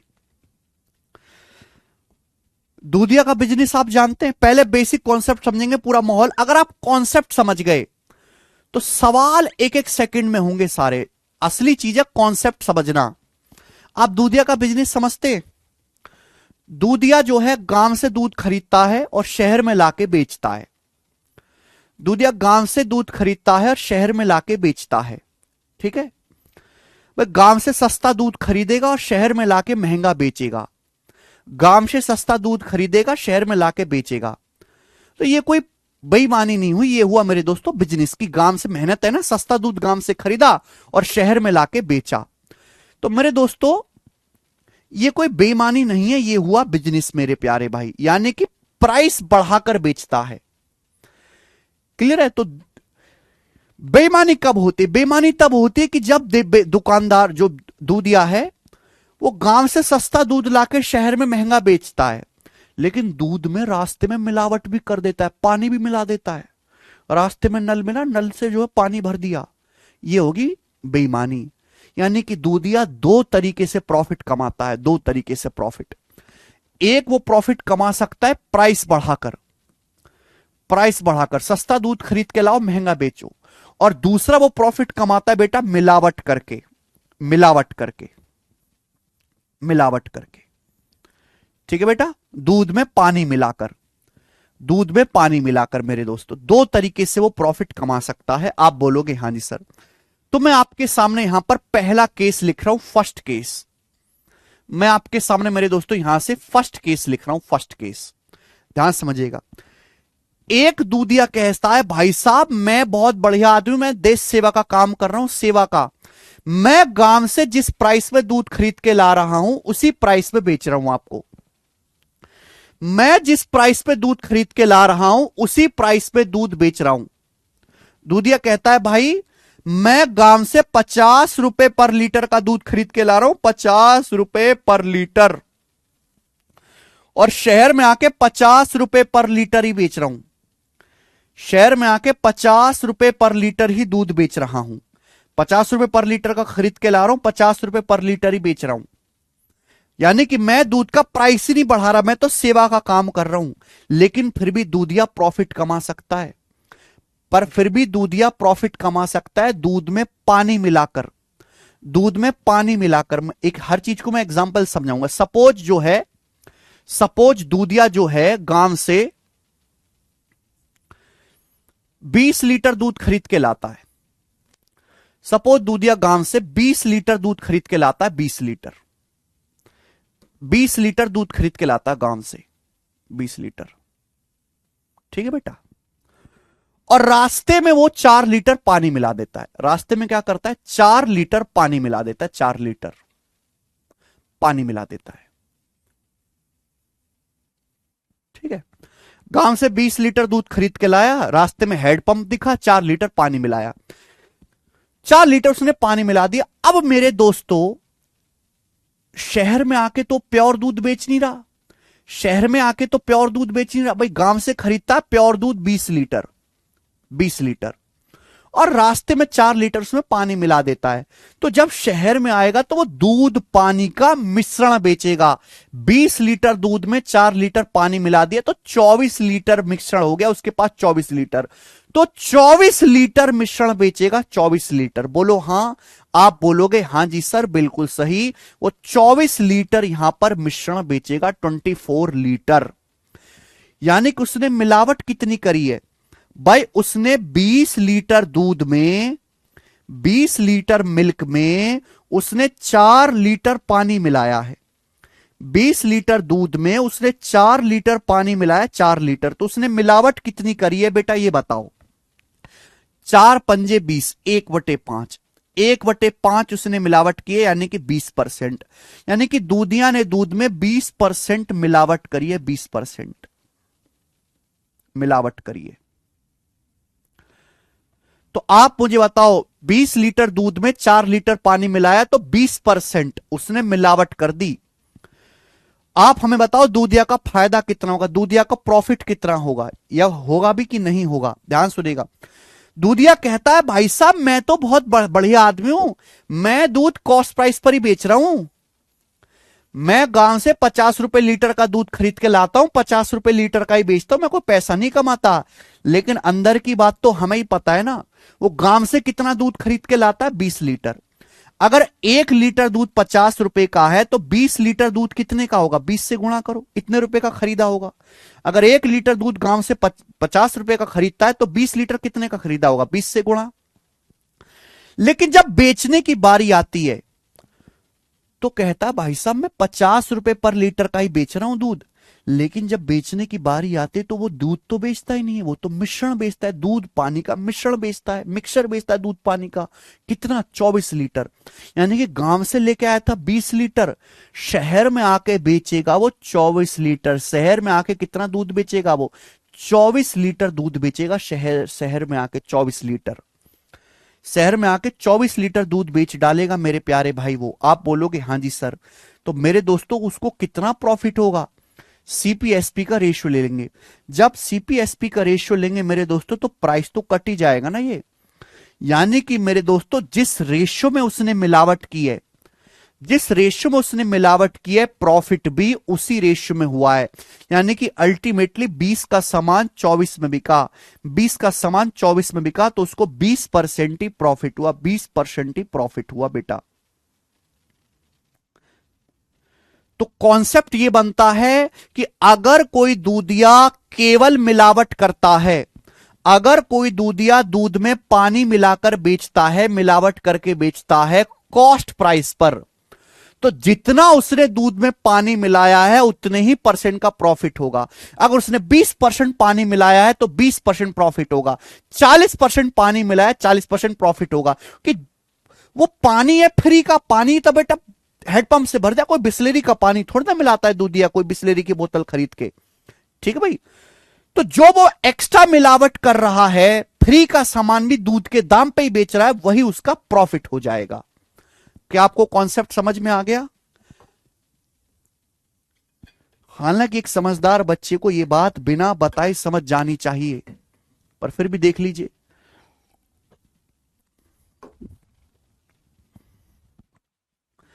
यानी कि अगर कोई दूधिया बोलता है कि मैं बहुत बढ़िया आदमी हूं, मैं दूध को कॉस्ट प्राइस पर ही बेच रहा हूं, फिर भी दूधिया लाभ कमा सकता है मिलावट करके, और जितने परसेंट वो मिलावट करेगा उतने ही परसेंट का प्रॉफिट होगा। उसने दूध में 20% पानी मिलाया तो प्रॉफिट भी 20% ही होगा।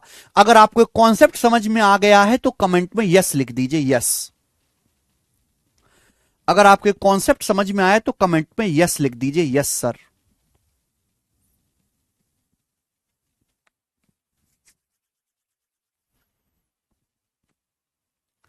भाई जल्दी लिखो, सारे जितने भी बच्चे हैं, जो भी लेक्चर देख रहा है कमेंट नहीं कर रहा है, वो सब यस लिखेंगे अगर आपको एक कॉन्सेप्ट समझ में आ गया है। जितने परसेंट आप मिलावट करोगे दूध में उतने परसेंट का प्रॉफिट होगा। तो जो एक्स्ट्रा आपने मिलाया, पानी, फ्री का पानी दूध के दाम पे बेच दिया, तो जो एक्स्ट्रा पानी आपने मिलाया वो सारा का सारा प्रॉफिट बन गया आपका।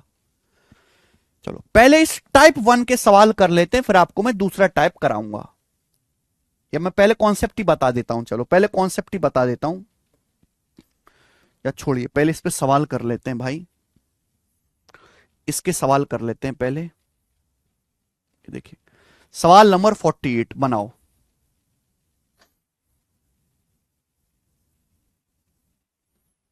48 पहले इस पे सवाल कर लेते हैं, करिए।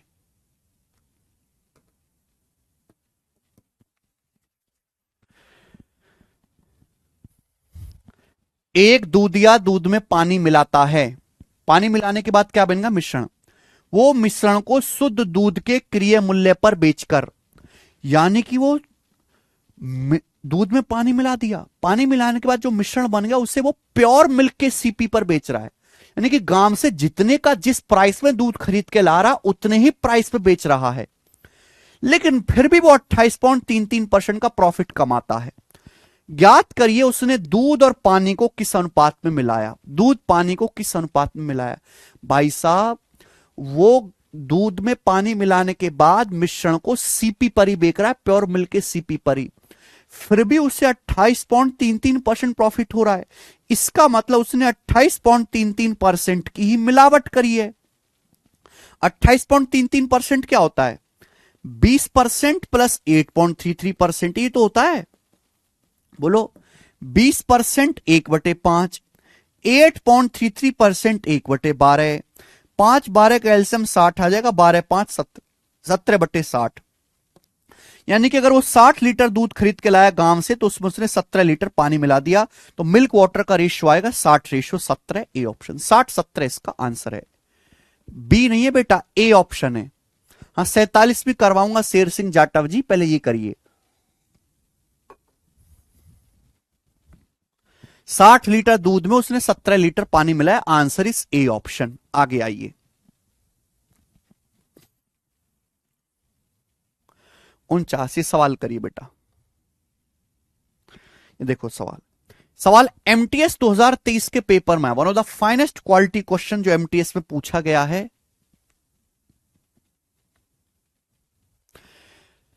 ए milk vendor mixes water with milk and by selling the mixture at cost price he gains 16:1/4%. Find the ratio of milk to water in the mixture.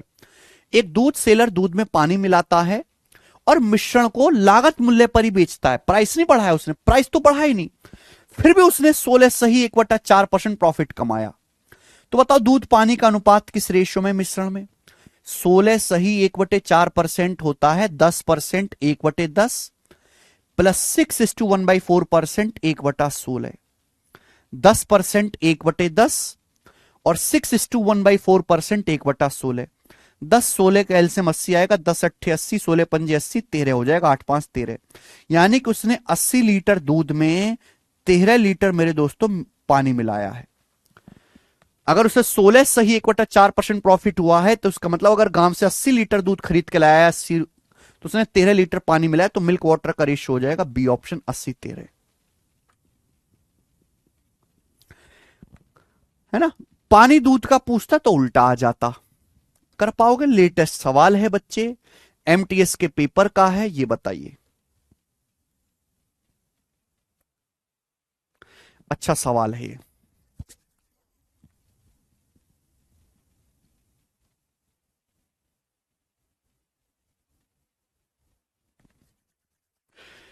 A milkman mixes some water with milk to gain 36:2/3% by selling the mixture at cost price.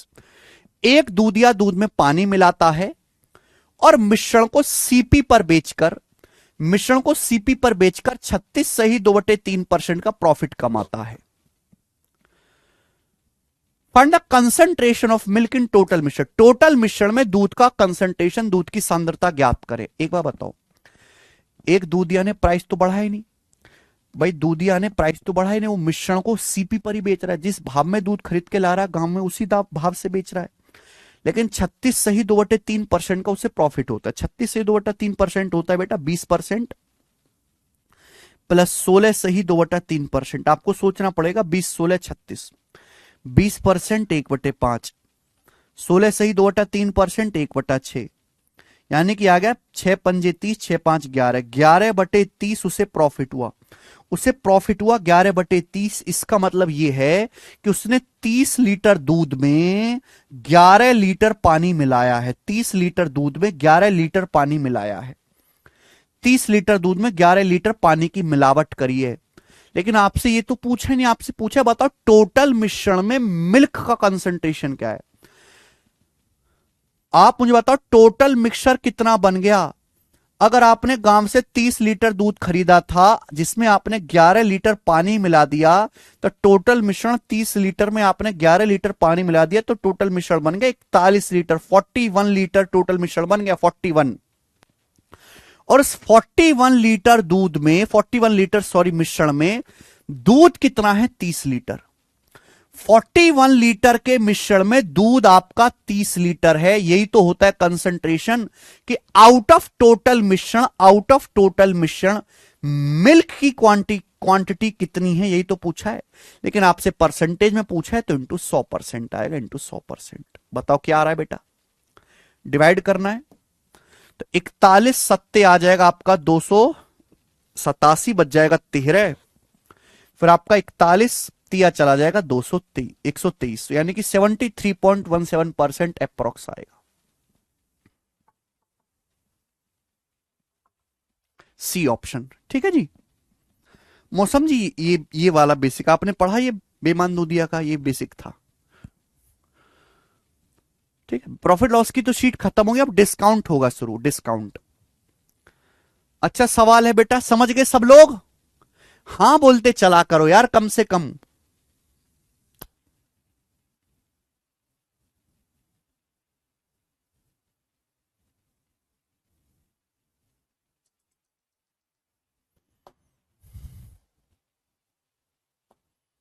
ठीक है,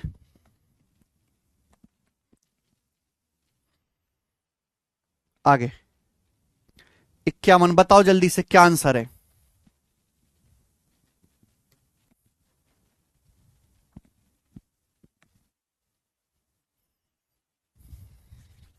क्यों नहीं पढ़ा मौसम? एक दूधिया दूध में पानी मिलाता है और मिश्रण को क्रय मूल्य पर बेचकर 7.69% का प्रॉफिट कमाता है। बैंकिंग का सवाल है, वो एसबीआई क्लर्क के पेपर का।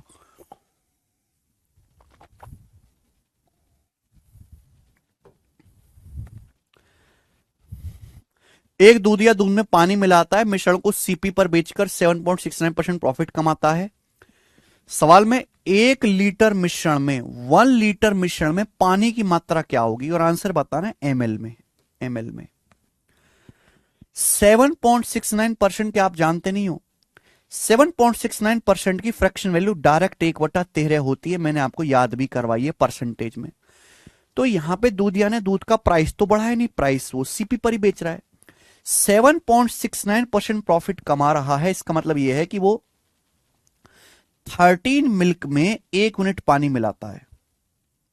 वो 13 लीटर दूध में 13 यूनिट मिल्क में 1 यूनिट पानी मिलाता है, तो मिश्रण कितना बन जाएगा 14 लीटर। 13 में 1 पानी मिला दे तो मिक्सचर कितना बन जाएगा 14 यूनिट, 14।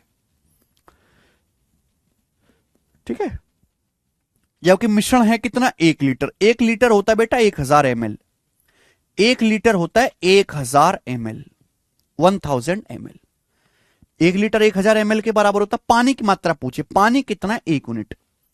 तो 14 यूनिट के लिए 1000 ml है, तो आपसे 1 यूनिट की वैल्यू यहां पर पूछी है, तो 1000/14 ml आ जाएगा आपका वाटर, पानी आ जाएगा, पानी। तो आ जाएगा 14 सत्ते 98, 2 बच जाएगा, 14 कम 14, approx 71 ml। C option, approx 71 ml। खत्म। अच्छा सवाल है, मुझे लगता है कि आप समझ पा रहे हैं। मैं आगे चलूंगा बढ़िया सवाल की तरफ। सवाल होगा आपके सामने 52, बताओ 52, 52, ये करिए। सीडीएस 2018 में सवाल आया है, कौन करेगा फटाफट? आज मैं निपटा के रहूंगा, थोड़ी सा चाहे एक्स्ट्रा पढ़ाना पड़े, बताइए।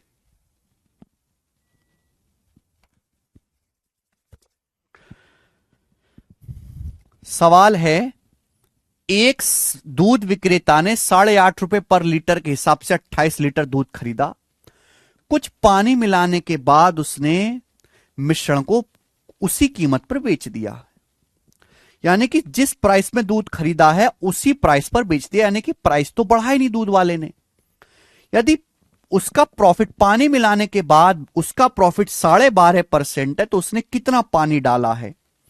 तो भाई यहां प्राइस तो बढ़ा ही नहीं, वो सेम प्राइस पर बेच रहा है जिस प्राइस में खरीद के लाया, इसकी कोई जरूरत नहीं है मुझे। अगर 12.5% प्रॉफिट हो रहा है, 12.5% प्रॉफिट हो रहा है, 12.5% की फ्रैक्शन वैल्यू होती है 1/8, यानी कि उसने मिलावट भी इस अनुपात में करी होगी, जिस रेशियो में जितना उसको प्रॉफिट हुआ मिलावट भी उसी रेशियो में होगी। यानी कि उसने 8 लीटर दूध में 1 यूनिट पानी मिलाया है। उसने खरीदा कितना था दूध? 28 लीटर। तो 8 की वैल्यू सवाल में 28 लीटर दी हुई है, 28 लीटर, तो पानी कितना मिला है? 1 यूनिट। तो 1 की वैल्यू आपसे पूछी है, तो 28/8 आ जाएगा, जो कि कितना होता है? 3.5 लीटर। यह आंसर है, 3.5 लीटर उसने पानी डाला है। C option. भगवती मीना जी समझ में आया? ओके, नेक्स्ट सवाल स्टूडेंट आपके सामने यहां पर 53।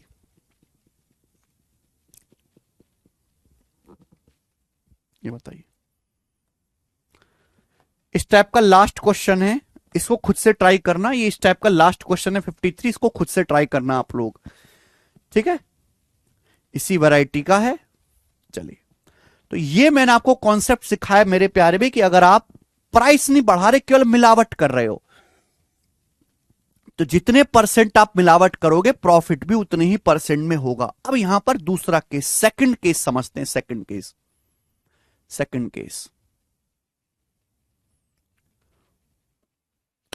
एक दूधिया ऐसा है भाई जो प्राइस भी बढ़ा रहा है, मिलावट भी कर रहा है। एक दूधिया ऐसा जो प्राइस भी बढ़ा के बेच रहा है, मिलावट भी कर रहा है। प्राइस और मिलावट दोनों काम कर रहा है, वो प्राइस भी कर रहा है मेरे दोस्तों, मिलावट भी कर रहा है, ठीक है? तो बताओ कैसे प्रॉफिट होगा? एक एग्जांपल से समझते हैं। सपोज एक मिल्कमैन गांव से 50 रुपए पर लीटर दूध खरीद के लाता है। एक मिल्कमैन गांव से दूध खरीद के लाता है 50 रुपए पर लीटर, और शहर में आके 60 रुपए पर लीटर बेचता है। शहर में आके 60 रुपीज पर लीटर बेचता है। शहर में आके क्या करता है? वो 60 रुपए पर लीटर दूध बेचता है। ठीक है बच्चे, आप बोलोगे हां जी सर बिल्कुल सही। तो हम यहां से ये कह सकते हैं कि भाई उसने प्राइस कितना बढ़ा दिया। अगर 50 रुपए पर लीटर का दूध 60 रुपए पर लीटर में बेच रहा है, तो 10 रुपए उसने प्राइस बढ़ा दिया 1/5, यानी कि 20%। वो दूध का प्राइस 20% बढ़ाकर बेच रहा है, 20% इंक्रीज करके दूध का प्राइस बेच रहा है। उसने दूध का प्राइस 20% बढ़ा दिया, 20% दूध का प्राइस उसने बढ़ा दिया 20%। गांव से दूध खरीद के लाता है 50 रुपए पर लीटर, शहर में बोलता है तुम्हारी ऐसी 60 रुपए का बेचूंगा, 20% वो दाम बढ़ा के बेचता है। लेकिन वो मिलावट भी करता है बेटा, वो मिलावट भी करता है। सोचिए जरा, सोचिए हुआ क्या कि वो गांव से 20 लीटर दूध खरीद के लाता है, गांव से 20 लीटर प्योर मिल्क खरीद के लाता है, गांव से 20 litre pure milk, pure milk. और रास्ते में क्या करता है बेटा, कितना मिला लूं आपके समझाने के लिए आपको, रास्ते में वो 3 लीटर पानी मिला देता है, रास्ते में वो 3 लीटर क्या करता है, पानी मिला देता है, पानी। और पानी मिलाने के बाद वो बेचता है 23 लीटर मिक्सचर बेचता है, 23 लीटर वो मिश्रण बेचता है, 23 लीटर मिश्रण बेचता है, 23 लीटर। यानी उसने मिलावट कितनी कर दी भाई, कितनी मिलावट कर दी उसने बताइए भाई, उसने 20 लीटर दूध में 3 लीटर पानी मिला दिया, 3 लीटर, तो उसने मिलावट कितनी कर दी, 1/5 5% होता है, 3/20 15%। उसने 15% मिलावट कर दी, दूध में 15% उसने पानी मिला दिया है। कितनी मिलावट कर दी उसने, 15%। अब आप मुझे बताओ कितना फायदा होगा दुकानदार को, दूधिया को कितना प्रॉफिट होगा, जल्दी से बताओ। दुकानदार को कितना प्रॉफिट होगा, मिल्कमैन को। तो उसने प्राइस बढ़ा दिया 20%, सारा डाटा मैं अपनी मर्जी से ले रहा हूं, उसने मिलावट करी है 15%। तो आप ये समझो कि वो गांव से खरीदता है 20 लीटर दूध, अगर 1 लीटर दूध 50 रुपए का है तो 20 लीटर दूध कितने का खरीदा होगा, 20 से गुणा।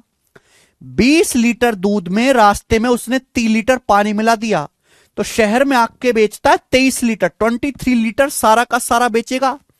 अगर 1 लीटर 60 रुपए का बेच रहा है तो 23 लीटर कितने का बेचेगा, 23 से गुणा, 23 से गुणा।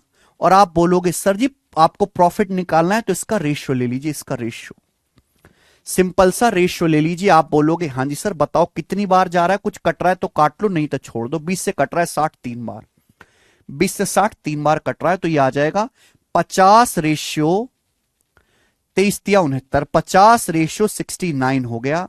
यानी कि अल्टीमेटली 50 का सामान 69 में बिका, तो 19 का प्रॉफिट हो गया जी 50 पर। 1/50 2% होता है, 19/50 38%। तो 38% का दूधिया को प्रॉफिट हुआ। दूधिया को प्रॉफिट कितना हुआ, 38%। कितना प्रॉफिट हुआ मिल्कमैन को, 38% का लाभ हुआ। 38%, 38% हुआ कि नहीं हुआ।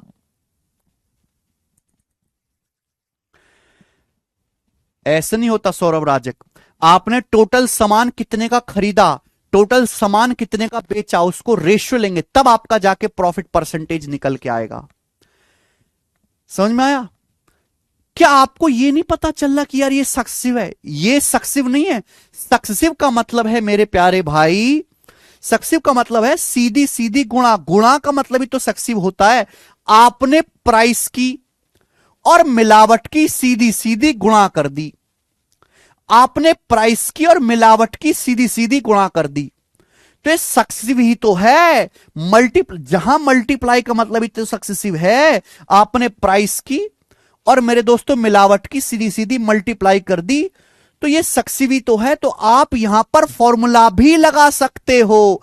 अगर आप या तो रेशियो से करो, या फिर आप ये देखिए कि आपने दूध का दाम 20% बढ़ाया है, आपने मिलावट 15% की है, तो आपको प्रॉफिट जो होगा 20-15 का सक्सेसिव होगा। 20 + 15 + 20 गुणा 15/100, 20 + 15 + 20 गुणा 15/100, 20 + 15 + 20 गुणा 15/100 कितना आ जाएगा बेटा, है भी 100 से 20 गुणा 15 303 बार कटेगा, 20 15 35 और 3 38%।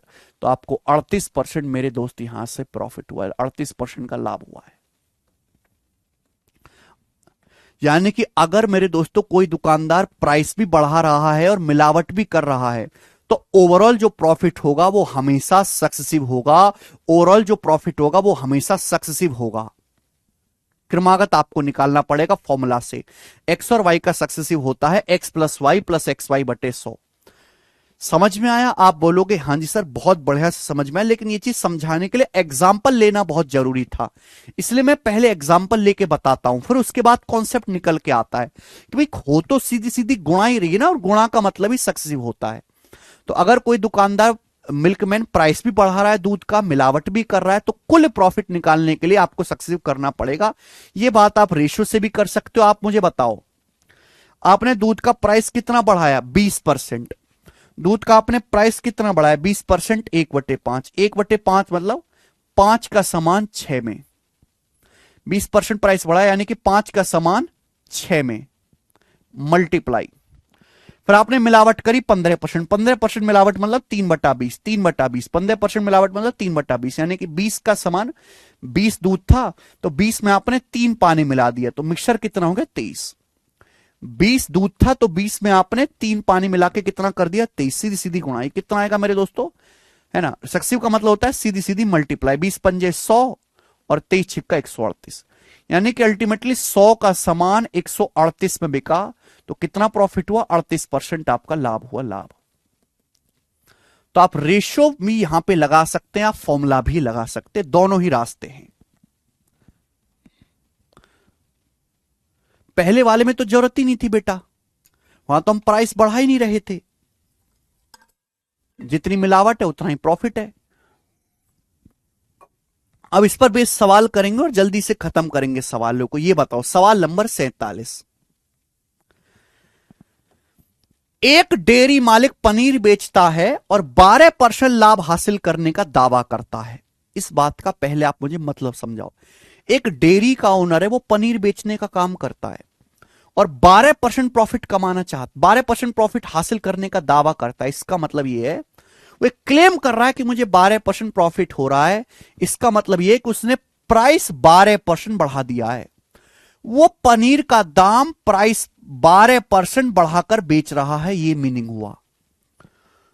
और वह पनीर में 15% अशुद्धियों को भी मिलाता है, यानी कि पनीर में वो 15% की मिलावट कर रहा है, 15% वो नकली पनीर मिला रहा है। तो उसका प्रॉफिट परसेंटेज क्या होगा, लाभ क्या होगा? तो भैया 12% तो प्राइस ही बढ़ा रहा है और 15% नकली मिलावट कर रहा है, तो प्रॉफिट जो होगा क्या 12-15 का सक्सिव नहीं होगा, 12 + 15 + 12 × 15/100। 12 + 15 27, 12 × 15 180/100, 1.8। 27 में 1.8 जोड़ेंगे, 28.8% का उसे लाभ हुआ, इसलिए मैंने छोड़ दिया था पहले।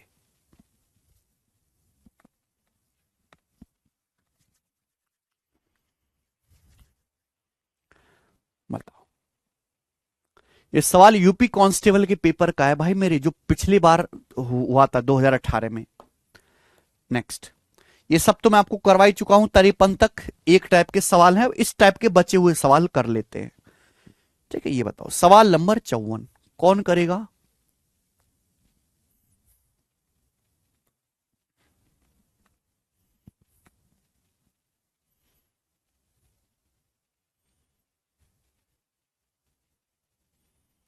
बहुत अच्छा सवाल है बेटा, वेरी वेरी नाइस क्वेश्चन।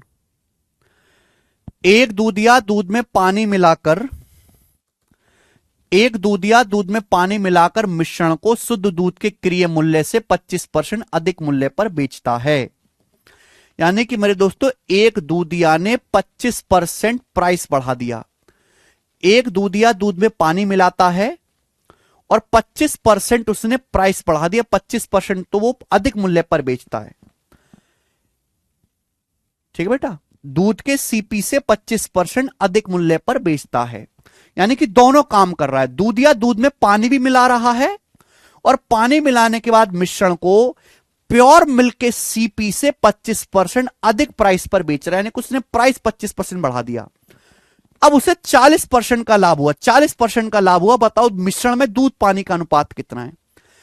भाई उसने प्राइस कितना बढ़ाया? 25%। प्राइस कितना बढ़ाया? 25%। मुझे नहीं पता उसने मिलावट कितने परसेंट करी है, मुझे नहीं पता उसने मिलावट कितने परसेंट करी, मुझे पता ही नहीं है, मुझे पता ही नहीं उसने मिलावट कितने परसेंट करी है। पर इन दोनों का जो सक्सिव है वो 40% है, इन दोनों का सक्सिव 40% आना चाहिए। आप रेशियो से भी कर सकते हो, आप यहां पर फॉर्मूला भी लगा सकते हो। बताओ क्या आएगा? वैसे मुझे डाटा याद है, 25 और 12 का सक्सिव 40% होता है, ऐसे भी आप कर सकते हो, यार डाटा आसान है कि 25 और क्वेश्चन मार्क का जो सक्सेसिव है वो 40 आना चाहिए। ऐसे भी तो कर सकते हो बेटा, x plus Y plus X गुणा वाई बटे 100 बराबर 40।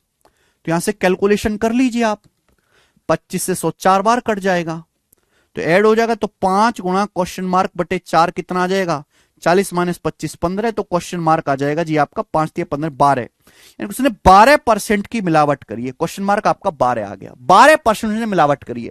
12% होता है जी 3/25, 3/25 उसने मिलावट करी है, 3/25 मिलावट।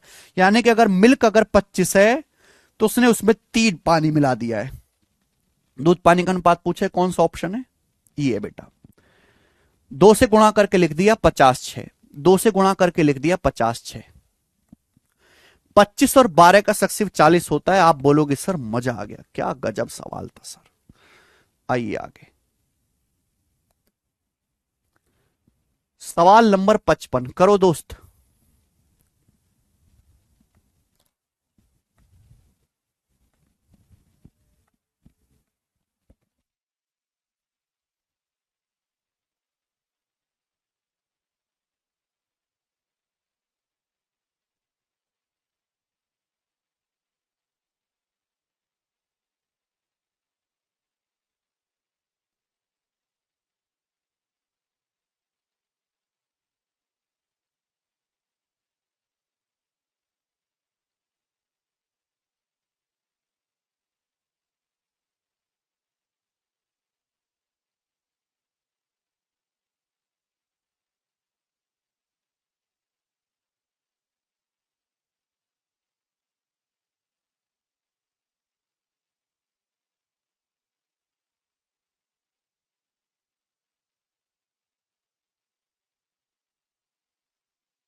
हाँ जी, बी ऑप्शन,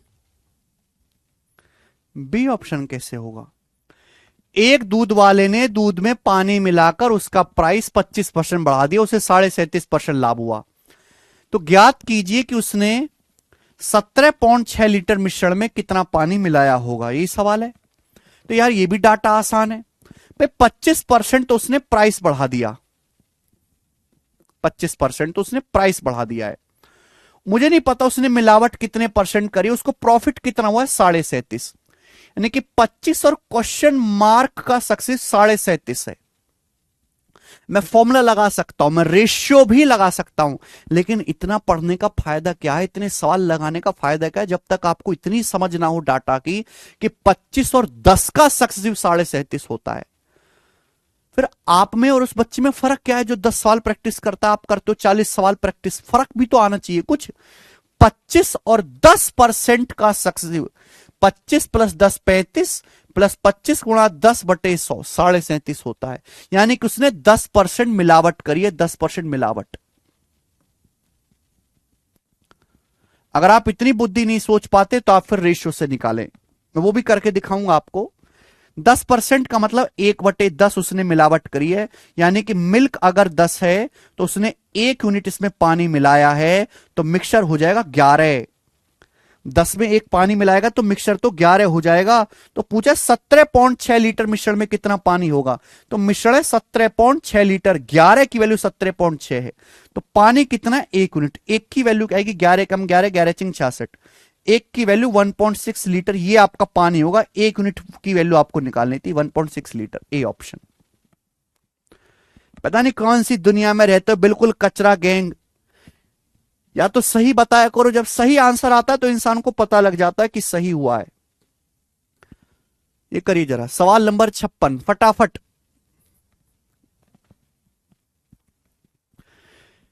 सीजीएल 2017 के पेपर में सवाल आया है, ये प्री में। एक दूध वाला 24 रुपए पर लीटर पर दूध खरीदता है, वो इसमें 1/5 पानी डालता है और 32 रुपए पर लीटर में बेचता है। उसका लाभ या हानि परसेंट क्या होगा? सक्सेसिव होगा भाई। प्रॉफिट परसेंटेज क्या होता है मेरे दोस्तों? प्रॉफिट परसेंटेज होता है प्राइस। यहां पे उसने प्राइस भी बढ़ाया है, 24 रुपए पर लीटर का दूध खरीद के 32 रुपए पर लीटर में बेचा, यानी कि प्राइस किस रेशियो में बढ़ाया?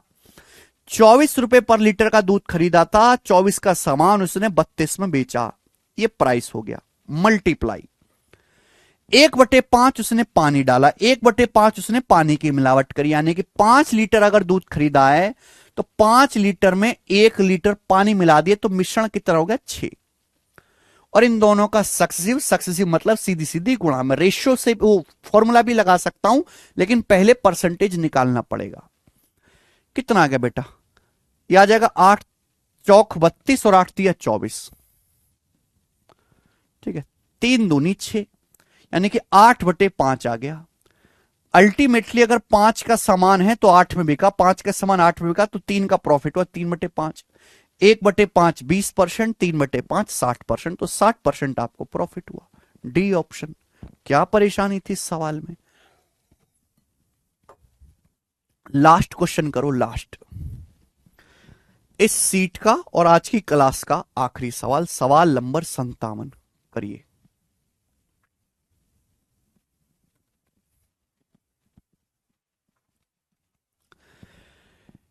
एक दूध वाला दूध के लिए 48 रुपए पर लीटर का भुगतान करता है। वह दूध में पानी मिलाता है और मिक्सर को 66 रुपए पर लीटर में बेचता है, जिससे वह 60% लाभ कमा रहा है।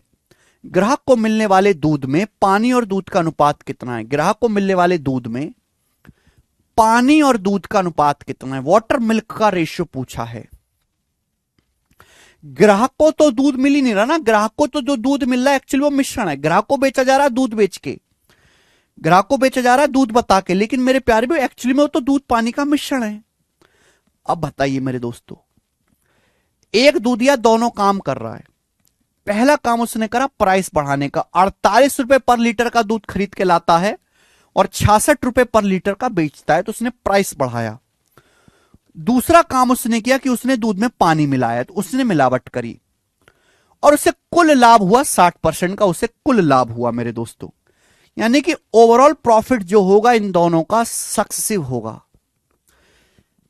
आप जानते हैं मेरे दोस्तों, ये तो कोई सिंपल डाटा भी नहीं है, रेशियो इस्तेमाल करेंगे। मैंने आपको सिखाया 48 रुपए पर लीटर का दूध खरीद के 66 रुपए पर लीटर में बेच रहा है।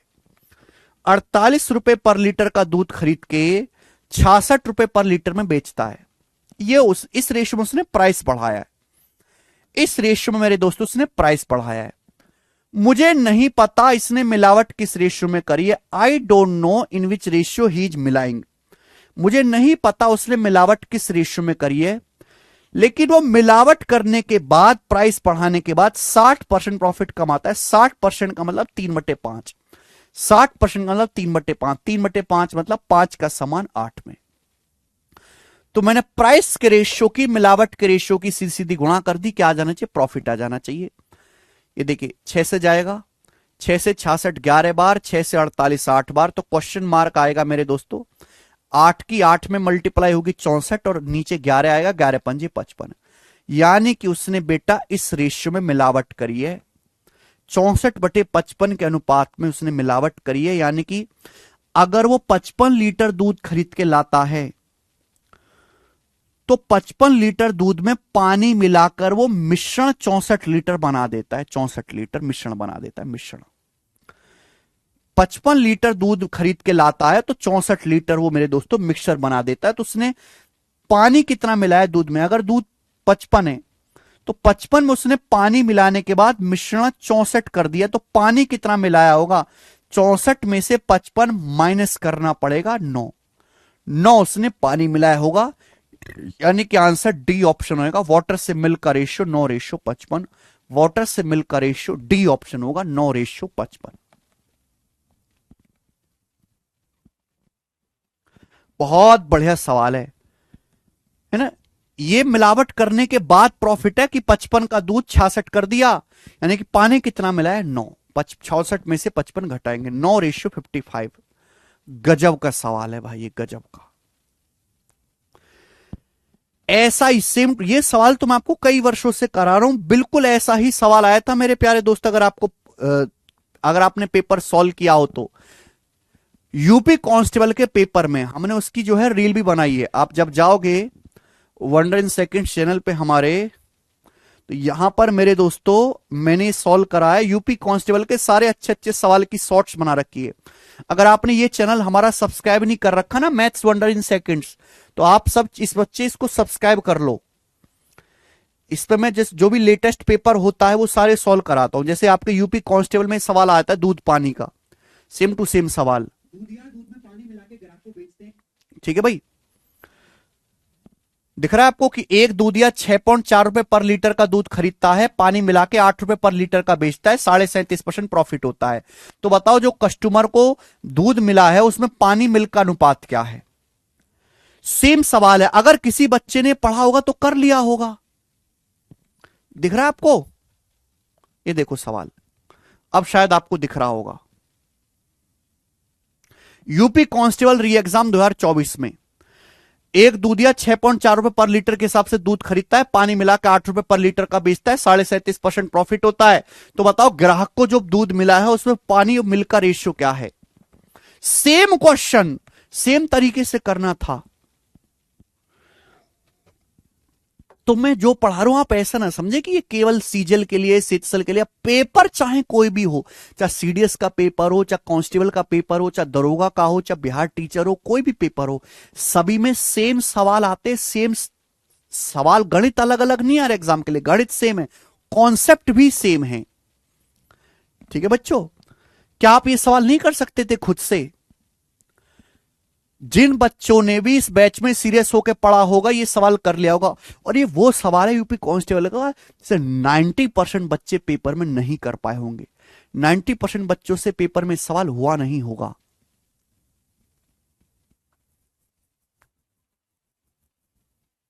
नाइन्टी परसेंट बच्चों से, ठीक है। तो इसलिए बहुत ही प्यारा सवाल है ये, ठीक है, बहुत इंपॉर्टेंट है। आप सभी बच्चे इस चैनल को सब्सक्राइब कर लो। कितने बच्चे ऐसे हैं जो इस चैनल को सब्सक्राइब करके रखे और डेली शॉर्ट्स देखते हैं इसकी वंडर वाले चैनल की हमारे डेली। इसी के साथ आज का लेक्चर भी खत्म होता है मेरे दोस्त। कॉन्सेप्ट आपको मजबूत करने पड़ेंगे मेरे भाई, है ना। और मैं क्लास में जितने भी कॉन्सेप्ट बताता हूं वो बहुत रिसर्च के साथ होते हैं, सबसे स्मार्ट तरीके में आपको सिखाता हूं। आप कहीं भी कंपेयर कर लो पूरे मार्केट में, जितना बढ़िया कंटेंट मैं आपको देता हूं ना, जितने बढ़िया तरीके में कराता हूं, सारे टाइप कवर कराता हूं और एक ऑर्डर में पढ़ाता हूं, आपको और कहीं नहीं मिलेगा। और ये सारे कॉन्सेप्ट जो है हमारी इस बुक में भी है, ठीक है ना। तो कॉन्सेप्ट रिवीजन के लिए आप इस बुक को ऑनलाइन ऑर्डर करके रखो सब बच्चे, अमेजन फ्लिपकार्ट पे मिल जाएगी आपको। Maths concept king, maths concept king, ठीक है जी। बेईमान दुकानदार वाला होगा डिस्काउंट के बाद। सब बच्चे इस चैनल को सब्सक्राइब करो, डेली देखा करो शॉर्ट्स। कितना समझ आता है, डेली का 2-2.5 मिनट तो दे ही सकते हो आप रिवीजन के लिए अपना। इससे आपको ये पता रहेगा कि लेटेस्ट पूछा क्या जा रहा है। अब लेटेस्ट 2 पेपर हुए, यूपी कांस्टेबल का पेपर हुआ, सीडीएस का पेपर हुआ। मैंने यूपी कांस्टेबल के सवाल कराए, मैं सीडीएस के सवाल करा रहा हूं अच्छे अच्छे इस पर।